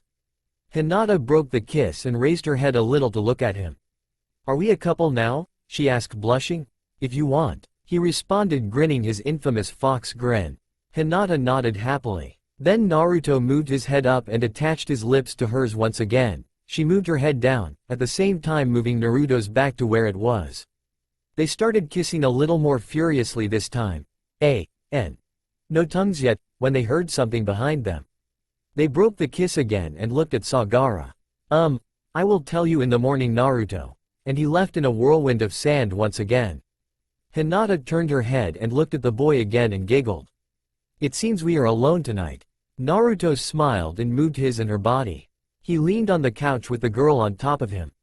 She blushed furiously. He smiled warmly at her and started kissing her again. She replied to the kiss with her own. Not too long after that they both fell asleep. Naruto lay down on the couch and Hinata on top of him with her head on his chest. Both fell asleep with a smile on their faces. It is a bright new day in the village of Sunagakure. Even if it wasn't the same like back in Konaha, where birds would sing in the morning and the sun would shine gently on your face and the smell of leaves would gently touch your nose. Sunagakure wasn't quite so different. Sure, there weren't birds like in Konaha to sing in the morning and there weren't so many trees there. Of course the sun would shine more brightly here than there, but it didn't matter. For Naruto, the important thing was that he was somewhere where people do not treat him like trash, a place where he knows his friends accept him for what he is, and a place where he could go anywhere and buy anything at a reasonable price. As Naruto was slowly opening his eyes to a bright new day, he recalled everything that happened the previous night. A smile appeared on his face, a true smile, not one of his fake smiles that he always used back in Konaha. For the first time he was feeling happy. Looking down at the girl that was sleeping soundly on his chest, he sighed inwardly. "Man, people were right when they told me I am dense." "Yeah, but now you have a really cute vixen, I think that's the word," chuckled Kyuubi. "Huh, Kyuubi? Where did you come from?" "Well, let's see, when my parents met a few decades ago they—" "No, you dumb fox. Where have you been?" yelled Naruto, shaking the bad images from his mind. "Oh, well, let's see, if you would have paid attention to what you pick up and not be stung by a dangerous scorpion, the first wouldn't have lost conscious and I would have been present faster, pesky humanoid." "Oh yeah? Well, you're a dumb fox. Is that the best you got? Let me show you what I got." "What do you mean?" he asked and then regretted. "What the hell? What are these images of Hinata-chan? What, you don't wonder how she looks naked?" Kyuubi chuckled. Naruto shook the images from his head. "Baka Aro Kitsune, get lost. Hey, is that the way you treat the one that kept you alive all this years, human?" yelled Kyuubi, that was fuming from the boy's attitude. "Yeah, this is the way I treat you for showing me images that I am not interested right now." I am not a pervert. Sure you're not. Kyuubi started showing then images of Naruto and Hinata doing stuff together. Damn it, why'd I always end up with perverts? He yelled, shaking the images again. Get lost, arrow Kyuubi. He could hear Kyuubi laughing in his mind, and then slowly the laughter stopped and he couldn't feel Kyuubi's presence anymore. He thought he left to sleep or something. Naruto thought about all his senseis. Every last one of them was a pervert. Well, at least everyone except for Iruka, but Ebisu was the first pervert he met, and he liked to call him a closet pervert. After Ebisu there was Kakashi-sensei, always reading that book written by the biggest perverts of them all, none other than Jiraiya. Why'd I get stuck with perverts? Hey kid, can you start reading that orange book your senseis always had? Asked Kyuubi with a chibi voice. What the hell? No way, pervert, yelled Naruto. Oh come on kid, I want to read something, pleaded Kyuubi, his eyes widened. Then, what are you doing? No. Naruto was showing Kyuubi images of him, Naruto, burning the orange books, every volume in the Icha Icha series. Please no. Go back to sleep and never ask me anything like that again. Fine, you might have won the battle but you haven't won the war, yelled Kyuubi and started retreating back to his sleeping corner. Naruto sighed, he looked down again at the girl and started passing his hand through her hair. She has soft hair, he thought. He wanted to get up but he didn't want to wake up Hinata. He sighed and decided to wait for her to wake up. He smiled as he felt her hair in his hand, through his fingers. He kissed her head softly and started thinking. I wonder when I developed feelings for Hinata. He thought. Well, maybe it started during the Chunin exams, offered Kyuubi a response. The Chunin exams. Then flashbacks from the exams started passing his mind. How she offered to give her paper for him to copy the answers, how she smiled and how she talked with him. He remembered his fight with Orochimaru in the Forest of Death, how Sasuke got the curse seal, and then he remembered the preliminaries. He remembered how determined Hinata was when fighting Neji. She wanted to show everyone she is strong, but looking carefully at the memory, he realized that she was fighting more to show him that she is strong. Indeed, without him knowing at that moment, his feelings for her started. He remembered the talk he and her had before the last stage in the Chunin exams, before he fought Neji.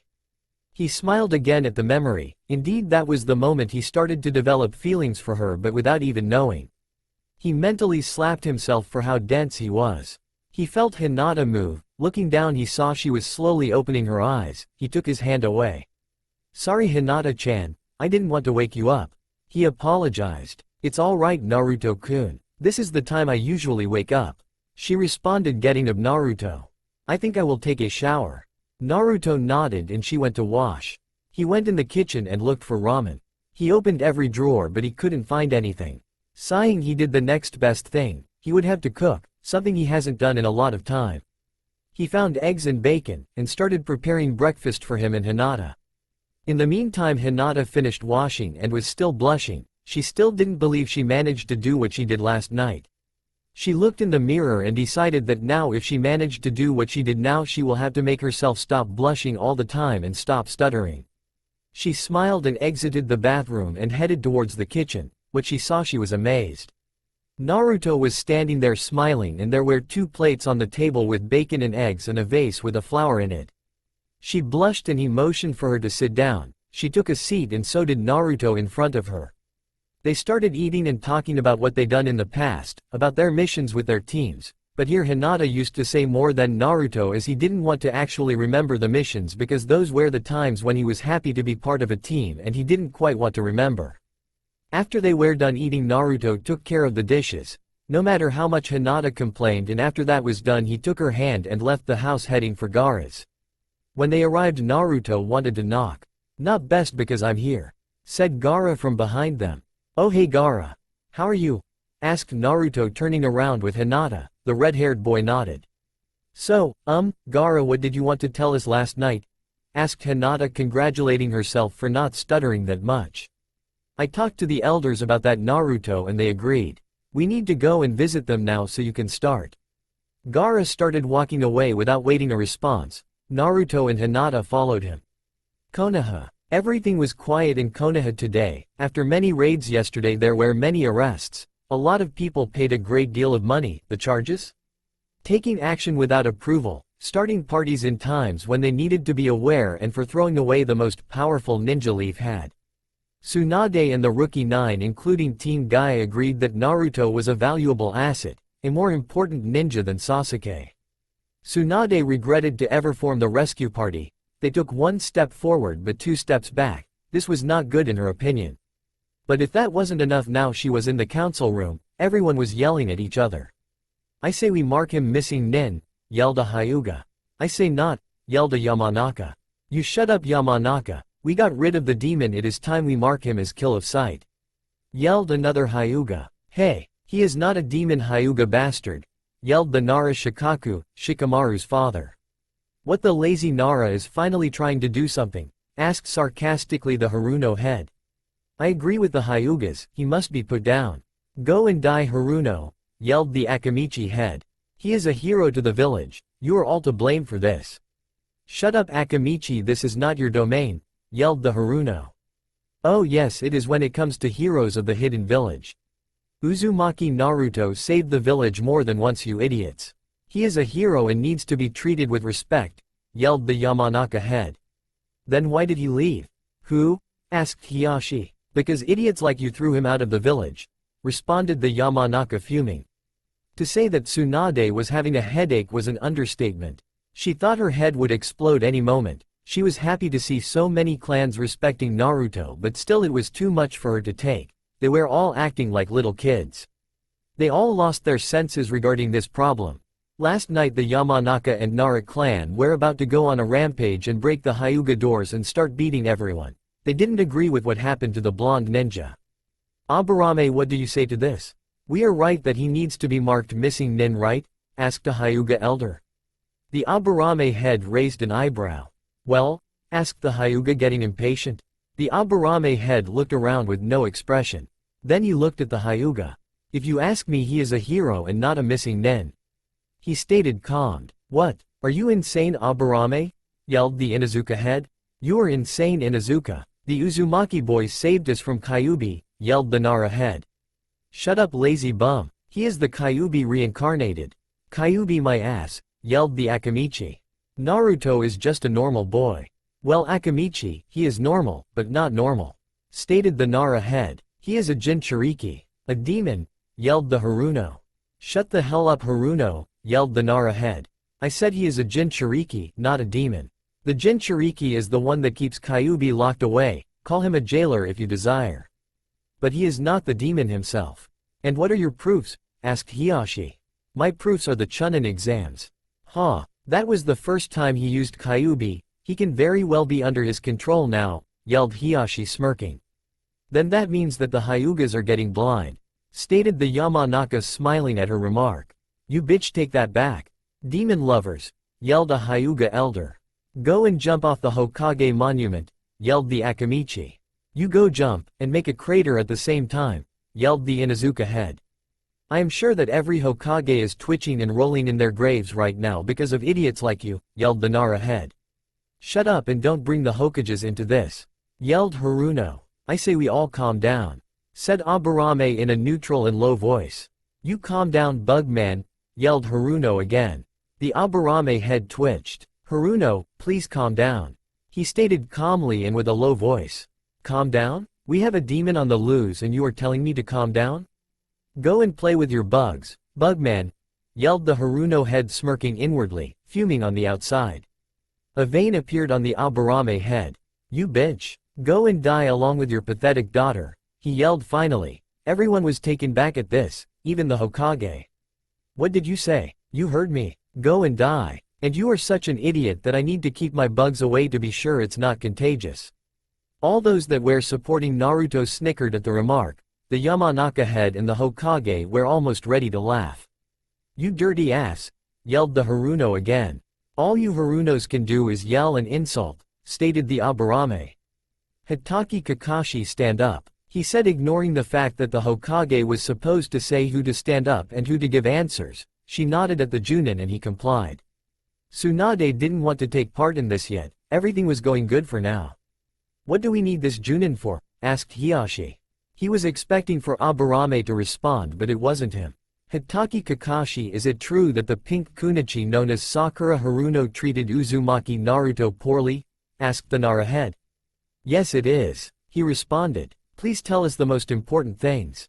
Said the Nara head. Well, it started after they graduated as a team under my wing. Uzumaki Naruto wanted to treat his teammates with lunch and she yelled at him and ignored him. Serves him right, yelled the Haruno. What if he wanted to poison my daughter and the Uchiha boy? Shut up Haruno, we are not talking about the traitor, yelled the Yamanaka. Please continue Hitaki, said the Nara head.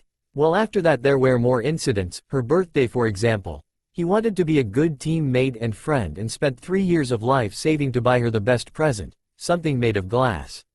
She punched him because he invited her and her friends to eat in the stomach, and after she left he started picking up the glass and taking it out of his chest and tried to repair it for 5 hours standing in the same place, but when he couldn't he left and the next day he was unconscious all day due to blood loss.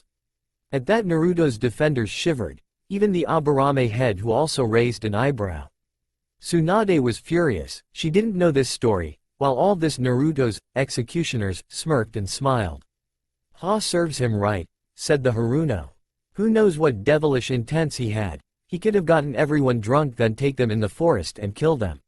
She did just good if you ask me. What the hell? Yelled the Yamanaka. Kakashi was growling at the remark, he knew Naruto and knew he would never have done that. I agree with Haruno, said Hiashi smiling. Then you are an idiot, yelled the Nara. Hitaki, sit down. Kakashi complied. I want Jiraiya, the Toad Sannin, to stand up. With that the Sannin smiled and got up. It was time to shut the competition and help Naruto. Jiraiya-sama, you are Naruto's teacher, tell us about him. Said the Aburame calmly. Well, there isn't much to say, but he was a good boy, always listened and paid attention. He learned everything really fast. Sorry to interrupt, but how fast? Asked the Akamichi. Well, he learned Rasengan in 1 week. He stated, and everyone started to whisper to each other. Naruto's defense were most pleased of the boy. Do continue. Well, he was smart, and loved the village. He would have died fighting for his friends and precious people. He was stubborn at certain moments, and hyperactive, but that made him an interesting person, someone admirable. Anything else you like to add, Jiraiya-sama? Asked the Nara. He is a hard worker and never gives up and always keeps his promises. He said. The Nara nodded and motioned for Jiraiya to take a seat, which he did. Well, Hyuga? That still doesn't say anything to me, he said. I talked to the villagers and one here is going to give a statement. A villager got up and Hiashi nodded at him. The boy, Uzumaki Naruto, always made trouble, always yelled and plotted something in his house. I could always hear him talk to himself, referring to himself as Kyuubi, and he always hid something. The villager then took a seat. That doesn't prove anything, yelled the Yamanaka. It proves he plots a lot behind our backs, yelled Haruno. Oh yeah, very well then, I request for Hyuga Neji to stand forward, yelled Yamanaka. Everyone in the opposition was startled from this, everyone except Naruto's defenders. Neji entered the room helped by Guy. He stood there and looked at everyone. He looked at Hiashi, who made a sign to him. He wants me to bring down Naruto. Thought Neji. Neji, tell us about Naruto, said the Nara head. Well, Hiashi smiled evilly. Naruto is a great person, a hero. Hiashi's smile faded. You, yelled the Hyuga head. You are a liar, what is the meaning of this? I am telling the truth, uncle, said Neji smiling. Hiashi was boiling, he did the caged bird seal hand signs towards Neji to activated the seal. Nothing happened, Neji smirked. What is the meaning of this? He requested. Neji took his forehead protector off and then his bandages to reveal a normal forehead without the caged bird seal. What? Who took it off? I demand an explaining. Very well, said the Akamichi. Flashback. The heads of the Yamanaka, Akamichi, Aburame and Nara entered Neji's room followed by Kakashi behind. Neji looked at them wanting to know what they wanted. Hyuga Neji, we want to know your opinion on Naruto, said the Nara. Why? Asked Neji, not wanting to bring Naruto down because of a mistake. We are Naruto's defenders, the elders and council want to put him under the missing-nin rank and we want to stop this. Said the Aburame calmly. Yes Neji, confirmed Kakashi. Well, Naruto is someone that helped me see where I was wrong and what I did wrong. He in my eyes is a great person and someone that you can rely on even though he has the Kyuubi inside of him. The village's point of view about him is wrong and the way they treated him is even more wrongly. He is a hero for keeping us safe all those years," responded Neji, and the clan heads smiled warmly, even the Aburame. "Neji, we have an offer for you." Neji's ears shot up, he was listening carefully. "Kakashi here," said the Yamanaka, "has a gift from Naruto." Kakashi handed a piece of paper to Neji, who started reading. "Neji, this is a goodbye gift. I knew someday this will happen, I will be kicked out, so I left you this gift. After our fight I wondered if there is a way to take the caged bird seal of and I found it. The scroll has the technique which is quite easy, making that technique the caged seal will be removed from you. This is my gift towards you. Uzumaki Naruto." Neji looked in disbelief at the scroll in Kakashi's hands. The silver-haired Junin handed him the scroll and Neji read it fully and then looked at the heads with his mouth wide open. They smiled at him. "We will remove the seal and you will receive protection if you help us clear Naruto's name so he doesn't become a missing-nin," said the Akamichi. Neji smiled and nodded. End flashback. Hiyashi was dumbfounded and speechless. The demon boy found a way to erase the seal. He started burning of anger. "Neji, from this day forward you are no longer a Hyuga.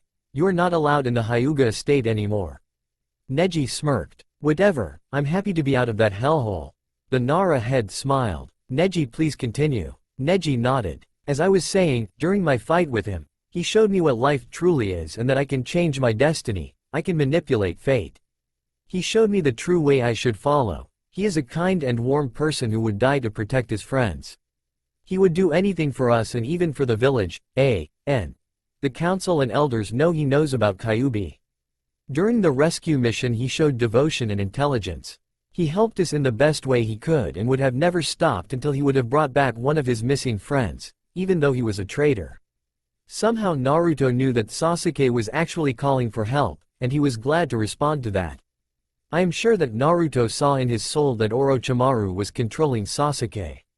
My conclusion to all of this is that Naruto is a hero of the leaf and a remarkable ninja.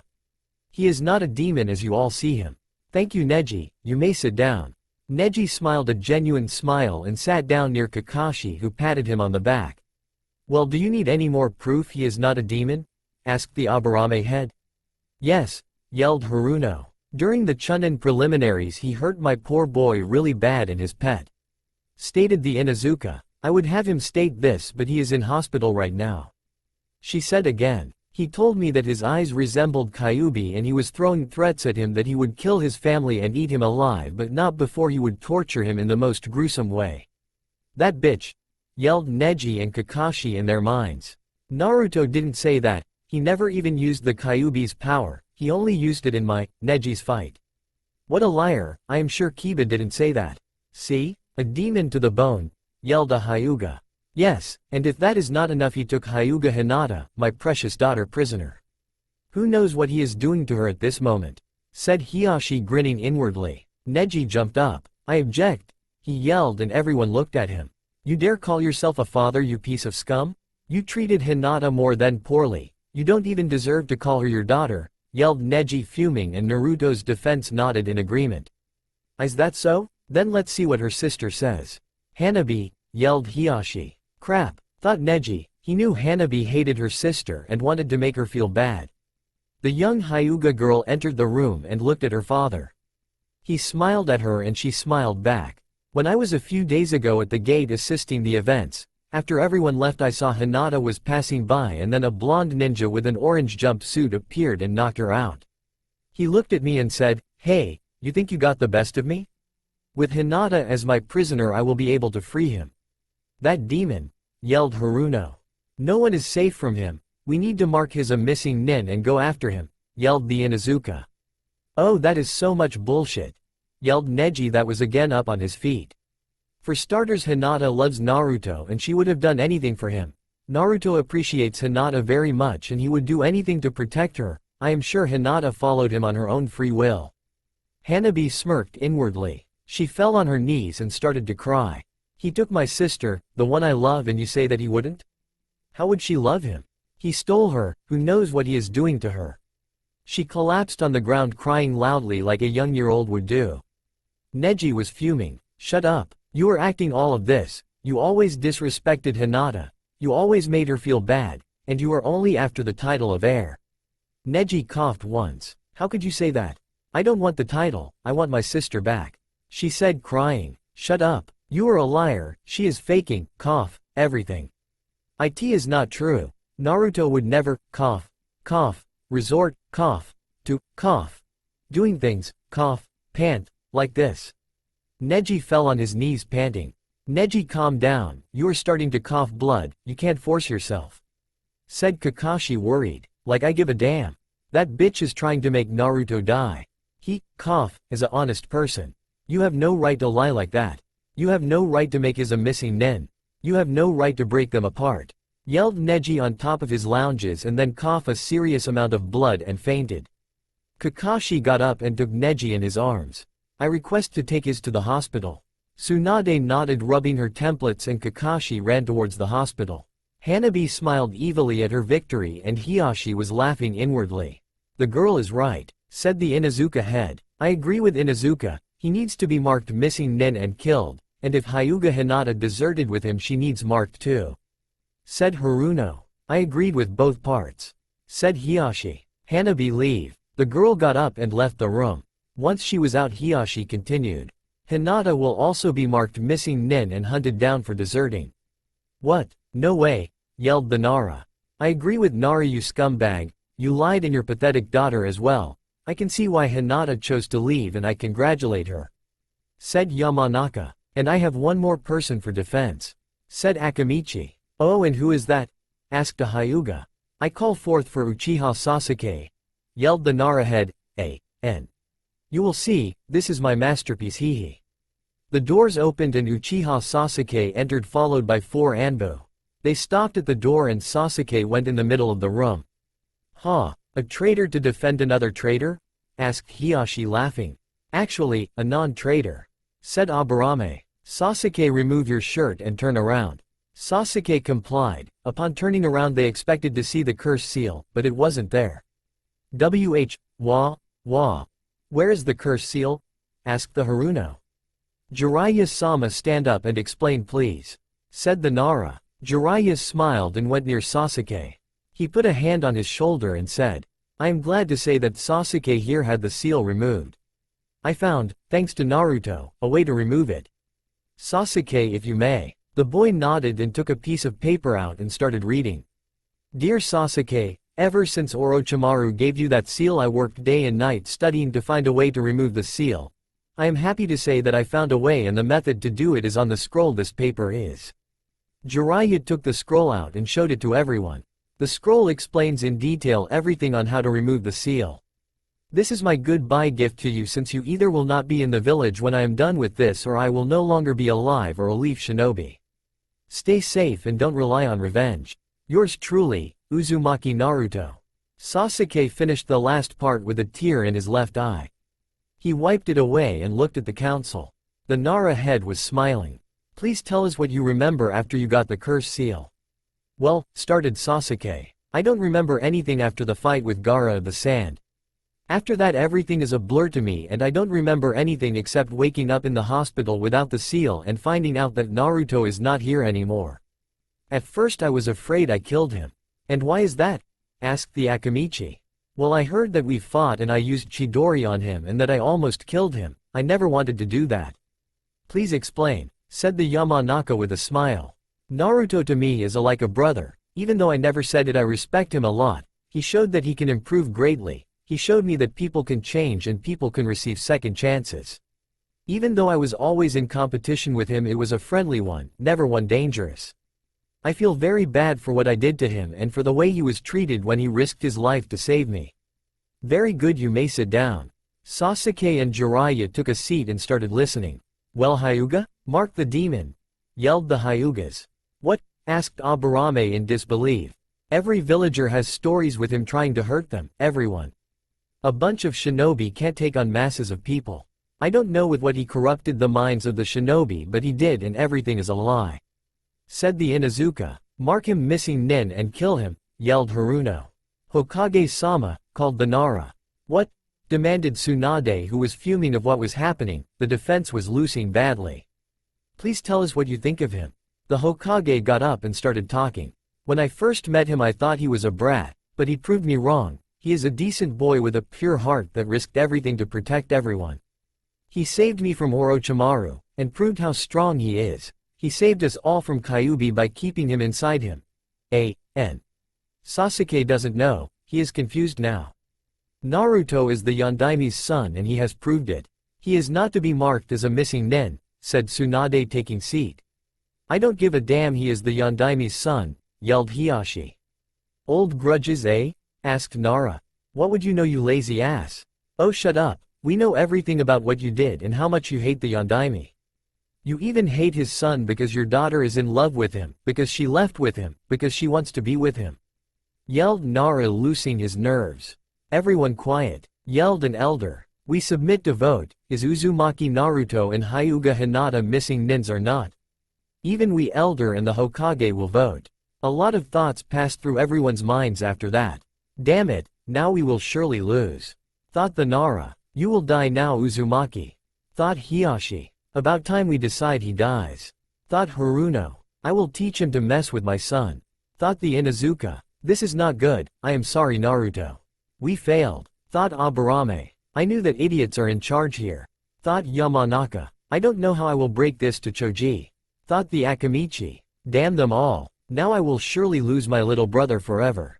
Thought Tsunade. This is all my fault. Thought Sasuke. I need to find Naruto after this and warn him. Thought Jiraiya. A few minutes later the votes were counted. Tears started to form in Tsunade's eyes. The votes are, in favor of the opposition, Uzumaki Naruto and Hyuga Hinata are now S-class missing nins. The opposition started to cheer, Hyuga, Haruno, Inuzuka, elders, except two. The ones in the manga. A.N. Here in the story there are a total of 6 elders. While the defense all had sad faces and the head Yamanaka and Tsunade were shedding tears. I don't know how I will bring this up to my son, daughter. Thought the defense, Yamanaka, Nara, Akamichi, and Aburame. Yes, Tsunade is in the defense also but has other thoughts. I don't know how I will tell his friends. Thought Tsunade. I have no idea how he will react to this. Thought Jiraiya. This really is my entire fault, please forgive me Naruto. Thought Sasuke, crying. Yes, crying. Suna. The group of 3, Gaara, Naruto and Hinata, arrived at the elders' room. Gaara stopped at the door while Hinata and Naruto went inside. There were 6 elders, A.N. If I remember right from the manga there are a total of 6, seating on pillows in front of them. They motioned for them to seat down on the pillows in front of them and they complied. An elder cleared his throat. So, Uzumaki Naruto, we discussed the offer and we accept us. He said. Naruto nodded and bowed. Now, Hyuga Hinata, we will tell us the offer he gave us. Hinata nodded and listened. He told us he wanted to find another hidden village someday and he doesn't want you or him to become missing nins of Suna if someday you will leave.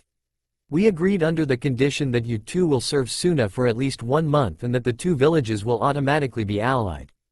Hinata nodded once again. Very well, said another elder. You will start mission tomorrow. You will also help Gaara on his work to become Case Cage, even for that you will be paid.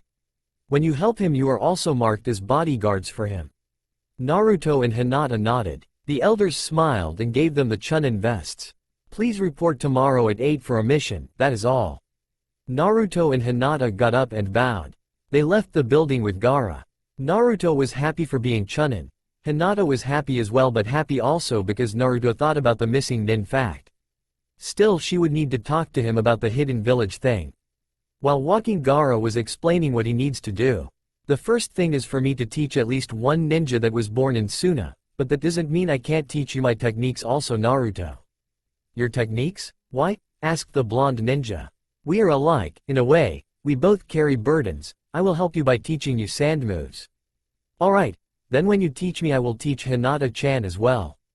Thank you Naruto-kun, she said smiling. Also, apart from what I told you I need to go on patrols around the border from time to time. I need to walk through the town a lot. I need to do some paperwork and train. Well that sounds easy, we will help you. Yes, you will make a good case cage, Gaara, said Hinata. Thank you, he responded and bowed at them. They headed home and took an afternoon nap, or at least Naruto and Hinata. Each one of them took a room from the house which had two and slept in their own beds. Gaara told Naruto for when he wakes up to look for him so he can start his training in using sand. Gaara also told them that Temari and Kankuro would return in 1 or 2 days. It was about 10 in the night. Naruto was standing on the training field where Gaara usually was. Sunagakure's training fields were very different from the ones back in Konaha. There was no grass on the land, just sand, sand and sand again. As much as the eye can see, there were no trees and there were no ponds also. It looked a little dull in Naruto's opinion. The only thing that made the training field a bit interesting was the fact that there were weapon racks, usually from what he had seen between the numbers of 3 and 4 for each field. These racks had all sort of weapons, starting from the basic kunai up to the huge hammers, maces and so on. Also there were several rocks from here and there and some training dummies. Now, Gaara's personal training field looked very interesting. Unlike the other here, Naruto saw that most of the rocks were transformed. It seemed like the red-haired Jinchuriki had been trying to shape the rocks by his desire. The dummies were completely covered in sand and what seemed some kind of spikes made out of sand. The only thing that wasn't touched were the weapon racks. Every weapon was there. It seemed like Gaara wasn't quite the weapon user. A few minutes later Gaara appeared in a whirlwind of sand in front of Naruto. The blonde boy screamed and jumped back. "Damn it, did you really have to do that?" he asked, sweating. Gaara just looked at him and motioned to Naruto to go in the middle of the field. The blonde boy complied. He moved where the future cage told him, and upon reaching he looked back at Gaara that was just standing in the same spot emotionless. Naruto looked around. He looked up and he looked down, then he looked back at Gaara. What am I supposed to do?" "Channeled chakra," came a calm reply. "Channeled chakra?" asked Naruto, not understanding. "What for?" Gaara looked in Naruto's eyes, not saying anything. He started at him for about 2 minutes when Naruto started feeling uncomfortable and decided to do what he was told. He closed his eyes and started to channel his chakra. The normal blue chakra appeared swirling around the blonde boy. At this time Gaara was looking at him carefully. "More," said the red-haired Jinchuriki, and Naruto complied, channeling more. The sand around him started to slowly raise and move without any direction whatsoever. "More," said Gaara, and Naruto tried to bring out more chakra, but the amount remained the same. "More," I said. "But I can't more than this," said Naruto, trying to bring out more chakra. "Red," was the only thing that Gaara said, thinking Naruto would understand. The blonde boy started thinking, what did he mean by red? He lost himself to his mind and lost concentration. He stopped channeling his chakra and was standing in the middle of the field, eyes shut, thinking. Gaara looked at him and waited. He was thinking that Naruto understood what he wanted. He waited and waited and waited till he lost his patience. "What are you doing?" asked the red-haired boy. I don't understand what you mean by red," said Naruto, scratching the back of his head. Gaara shook his head. "I want you to channel Kyuubi's chakra, Naruto." "Oh," responded Naruto, laughing nervously. He started channeling his chakra again, and then when he reached the limit he started asking for the fox's chakra, but it didn't come. He tried again, nothing happened. "Hey fox, a little chakra would be nice, you know." "And why would I do that?" "Go back to your training or whatever you were doing and let me sleep," came a tired answer. "Hey, don't you dare sleep when I need your chakra." "What the hell am I? Chakra shop? Do I have a sign that says, come and take all the chakra you want whenever you want?" yelled Kyuubi. Naruto's sweat dropped. "Just give me chakra, alright?" "No." "Naruto, what are you doing?" asked Gaara, that was looking impatient. Well, you see," started Naruto, laughing nervously and scratching the back of his head. Gaara started taping his foot. Kyuubi doesn't want to give me chakra." "I don't care, you do what I told you or else I will beat you so hard that you won't even be able to go to the toilet for the next week," said Gaara coldly. Naruto shivered at the tough. "Okay Kyuubi, give me your chakra. Give me one good reason why I should." "Well, I hope you enjoy the smells if I won't be able to go to the bath for the next week." "What the hell? Oh hell no. Here you go kid, but just don't pollute my mind with things like that," said Kyuubi, and his chakra started pouring out of the blonde boy. Naruto was channeling the demon's chakra until Gaara told him to stop. Naruto did as he was told and waited for Gaara to give him the next instructions on his training. "Good, do the following hand sings and channel chakra in the sand around you," said Gaara, and Naruto nodded. "Dog, horse, monkey, rat, Naruto complied and did the signs he was instructed and focused on the sand around him. When he finished the last hand sign he looked around him, nothing had happened. Gaara that was watching the entire time didn't see the sand even move. Nothing happened Gaara, what should have happened? Asked Naruto. Since you do not have a sand demon inside of you I had to find a way for you to call the sand, to make it respond. Naruto understood, he did the hand sings again but still nothing happened. He did it again and again but the result was the same every time. It started to piss him off. Try channeling chakra in the sand around you, suggested Gaara after some thought. Naruto nodded and did the hand signs and started channeling chakra around his feet. He made the chakra enter the sand around him and Gaara saw the sand starting to slowly rise. Think of the sand moving around you, from your feet to your head, said Gaara. Naruto started thinking about the sand to move around him. He opened his eyes and looked around still thinking at the sand. Gaara nodded in achievement. There wasn't very much sand circling Naruto but there was a little and that in Gaara's opinion was a good thing. Hey Gaara, I did it, yelled Naruto and Gaara only nodded.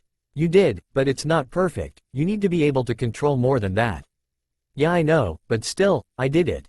Naruto started jumping up and down. He stopped thinking about the sand and it dropped back on the ground. Gaara shrugged and started walking away. Meet me tomorrow here at noon, he said before disappearing. Naruto smiled and he also started heading back to his new house to get some rest. Even Tuffy doubted that he would be able to get some rest, he was too happy.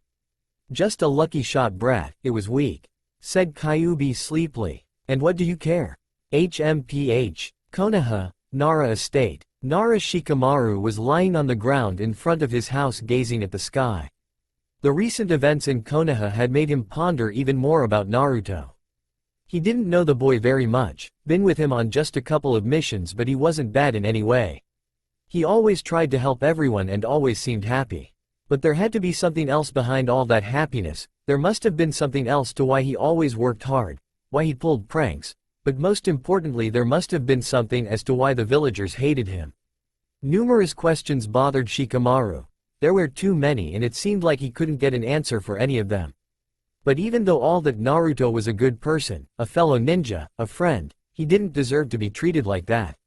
He was a valuable asset to Konoha, he was more important than Sasuke, his strength, stamina and determination made him unique and interesting in all ways. Shikamaru's thoughts were broken by a light behind him. He looked and saw his father Shikaku standing behind him. You know, the council had a meeting today, said Shikaku taking a seat on the ground near his son. And what did you guys discuss about? Asked Shikamaru. About Naruto Uzumaki and Hinata Hyuga, if they should be marked missing nins or not. Shikamaru pondered for a second. He then raised his head and looked in his father's eyes. And you guys had to put it to vote? Shikaku nodded. Which means that Naruto and Hinata are missing nins. Once again Shikaku nodded. But tell me, when did Hinata leave? Wait a second? Shikamaru started thinking. He didn't see Hinata ever since they left on the mission to rescue Sasuke. She didn't even visit Neji. He knows that she loves Naruto but still she would have visited her cousin. If she didn't it means that she left right after Naruto did. Well anyway, right now I have come with an idea but I want to know what you think of it, said Shikaku breaking his son's thoughts once again. And that is? This village is full of idiots. The elders are a bunch of idiots except for two. The Hyugas think they rule everyone around here and are a bunch of stuck-up snobs. He paused. And well I was thinking about leaving this place. Shikamaru's eyes widened. You mean leave Konoha? His father nodded. And where would you plan on taking the clan? We could find Naruto and help him. Shikamaru gave a thought to that. He made a list of good things to leave and bad things but in the end the result was the same. You know, I don't agree with leaving. Sure this place is starting to fall apart but we can't just leave. We would just be an easy target for enemy ninjas not to mention Orochimaru and the Sound. Shikaku nodded at his son's words. I was thinking the same thing but I wanted to know if you were too. But tell me, would you leave Konoha? Shikamaru thought about it. There would have been a possibility but still. No, he said, only if it was really necessary. He added. His father smiled and went back in the house. Hokage-sama wants to see your team tomorrow at 10. Shikamaru nodded and lay on his back looking at the sky again and thinking. Konoha, Yamanaka House. Ino Yamanaka was preparing to go to sleep. It had been a long day for her. She had training with her family members on her clan's jutsus, and then she had worked all afternoon in the shop and finally went and visited Sakura to see how she was holding. Her mother had not returned from the council meeting yet. She sighed, another long day was awaiting her tomorrow. She needed to get rest to be able for a new day's challenge. She tucked herself into bed and was about to fall asleep when there was a knock at the door. "Enter," she said, and her mother Ikana Yamanaka entered the room. A.N. Her father's name is Inoichi. "Am I disturbing?" her mother asked. Ino shook her head. "No." "How was the meeting?" "It didn't go too well," she said with a grim voice. "What happened? What did you discuss about?" "We talked about Uzumaki Naruto." Ino perked her ears. "And Hyuga Hinata." "Hinata? What did she do?" asked Ino. "She left Konaha to follow Naruto," said Ikana, and Ino raised an eyebrow. "You mean that Hinata is not in Konaha?" "No, didn't you see?" asked Ikana. Ino realized she didn't quite pay attention to everything around her and didn't notice that indeed Hinata was absent all the time. Well, the Hyugas brought the matter of marking them both as missing nins. Ino's mother continued. Ino gasped at the news. "And what happened?" "The Yamanaka clan with the Nara, Akamichi and Aburame supported Naruto and Hinata to make sure they won't be marked. Even the Hokage did." She trailed off, and Ino realized what the outcome was in the end. She still hoped it wasn't like that. "But in the end we lost, and they are now S-class missing nins," she finished. Ino lowered her head, and without knowing, tears started forming in her eyes. She knew Naruto a little, and was his friend, and he wasn't a bad kid. He was annoying sometimes, but he was a kind person. "But why?" asked Ino. "Why did they mark him?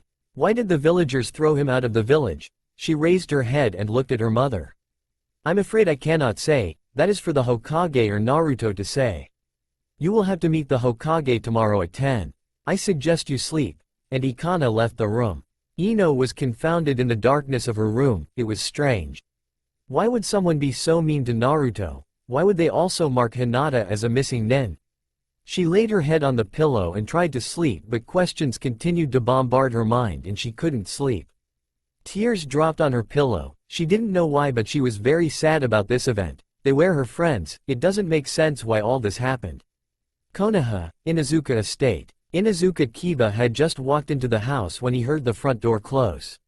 He went to check it out and saw his mother Sume, A.N. Thank you VN Banman for clarifying, taking her shoes off. She was quite happy, which Kiba found unusual because normally she would return angry from the council meetings. "Hey mom," he said. "Oh hello there Kiba, how are you?" "I'm fine, I just finished my training with Orochimaru," responded Kiba proudly. "And where is Orochimaru?" she asked, looking around. Usually the dog was always around Kiba. "Oh, he went to look for something to eat," responded Kiba. Why are you so happy?" he asked. "What do you mean?" "Well, usually when you return from the council meetings you are angry, and well now."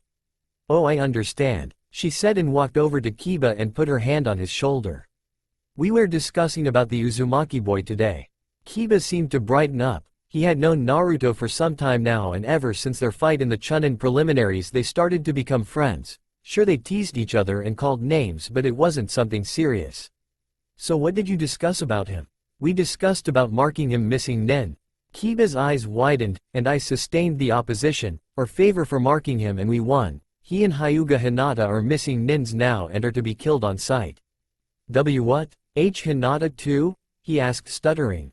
"Well, at first we thought he took her captive, but it seems she sided to him, and since that Uzumaki boy is dangerous we marked him," she said, smiling.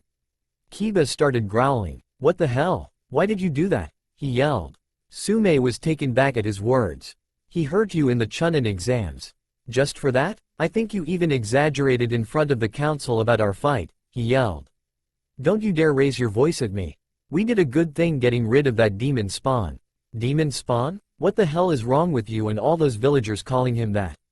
He is not a demon. Did he ever try to hurt you in any way? I don't even know why you're calling him that," he yelled and went to the door. "Where do you think you're going?" "To think and to be away from you."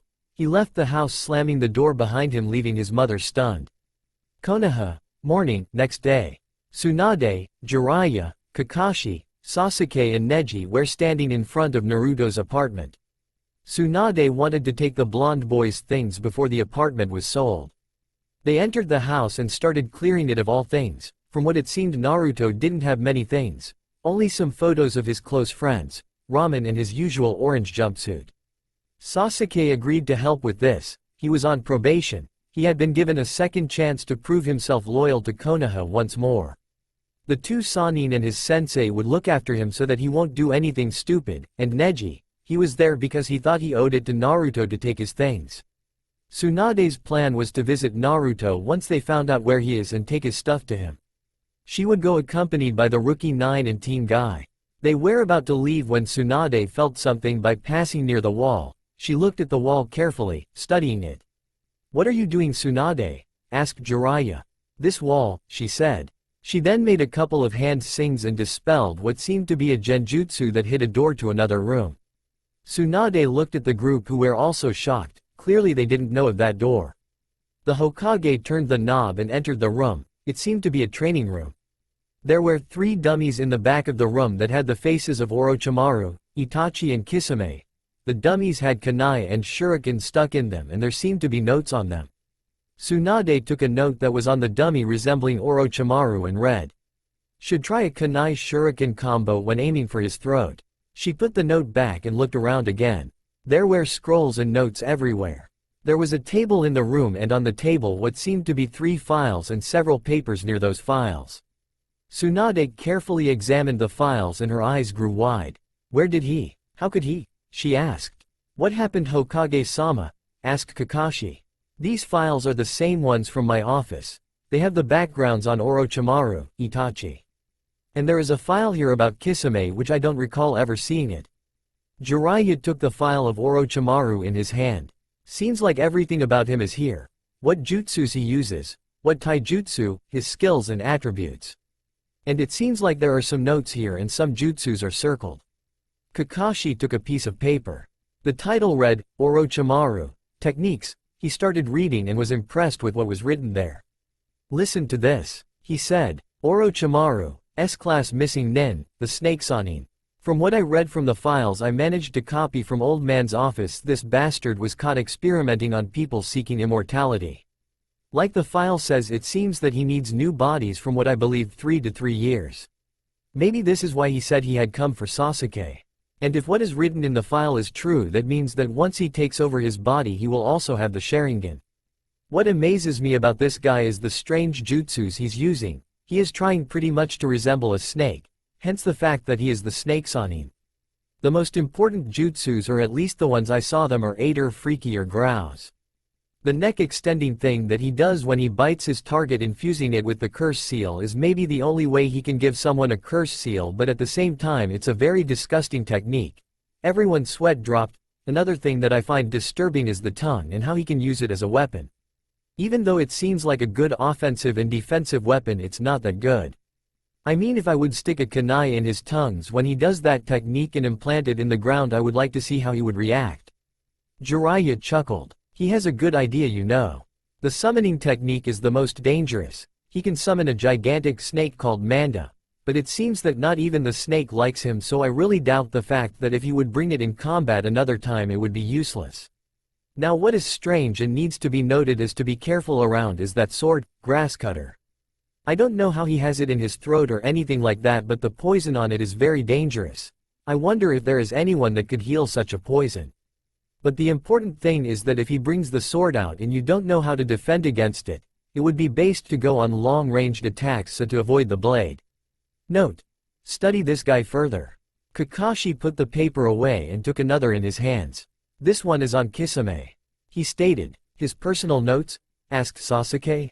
Seems so. Should I read it, Hokage-sama? Go ahead, Kakashi, responded Tsunade. Kisame, one of the legendary swordsmen, S-Class Missing-nin, member of the group called Akatsuki. In the file that I found one day on a mission, there wasn't pretty much information on him. Everything was torn out. The important thing that was there was that he was assigned a ranked mission before he disappeared, which I find it quite strange. Either he abandoned the mission or something had happened on it. This guy is a water-based user. I haven't seen him use any jutsu, so I don't know what he is capable of. But, from what I have read from Ero Sennin's notebook. That Gaki was looking in my book, yelled Jiraiya. Tsunade hit the back of his head. Shut up and let Kakashi talk.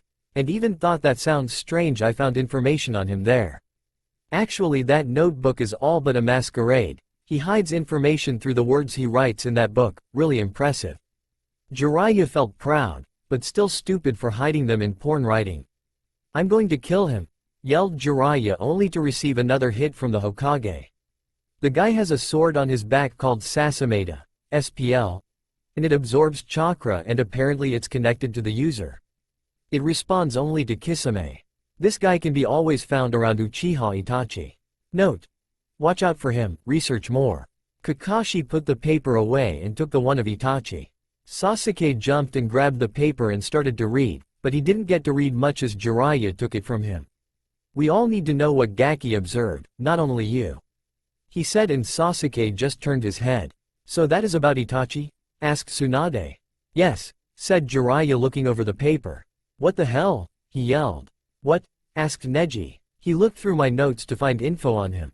Jiraiya, hand me the paper and shut up about the notebook or I will rip it to shreds, said Tsunade. Jiraiya shivered and handed her the paper. Tsunade started reading. Uchiha Itachi, S-Class missing-nin. Itachi is a master in fire techniques and a master in genjutsu due to that Sharingan. It reached a high level called Mangekyo, but I do not understand fully what it is. I think that it sends you to a world where hours there are measured in seconds here and the damage inflicted on you there has repercussions in our time, but I need to research this further. What is strange about this guy is that he was assigned a S-ranked mission just a few hours before he became a missing-nin. Also, what else is strange is when I had my first encounter and Sasuke came. Even though Itachi beat the crap out of Sasuke when he saw that he did Chidori, not only that I saw he was impressed, but it seemed like he was smiling? And it wasn't a psychotic smile, it was a warm, loving smile? This rose tone of questions in my head. I really need to research this, there is something fishy going on here. Sasuke raised an eyebrow, his brother smiling warmly that he did Chidori? It didn't quite fit in the puzzle. Itachi was a murderer. He looked around impassive and found a scroll. He read out loud without realizing. Hiraishin, strange name. Wonder what it is. He started to open the scroll when Kakashi took it out of his hands. Now Sasuke, this is not for your or any person's eyes. I don't know where Naruto got it, but know that this jutsu must remain a secret. Sasuke humped and turned around like he didn't care, but his mind was now trying to figure out what that jutsu was that Kakashi said it had to remain a secret. While all that was happening, Neji was also looking around. Ninja gear was everywhere. A lot of kunai and shuriken were rusty already and would have been a stupid idea to use them because they would be useless. He found a lot of scrolls on fire, air and water techniques. He took them, deciding that maybe Tsunade would want to give these to Naruto as well. A few more minutes later, after clearing the training room, the group left with their hands in bags full of scrolls and belongings of Naruto. That's all for now. If you enjoy, then please like, share and do comments.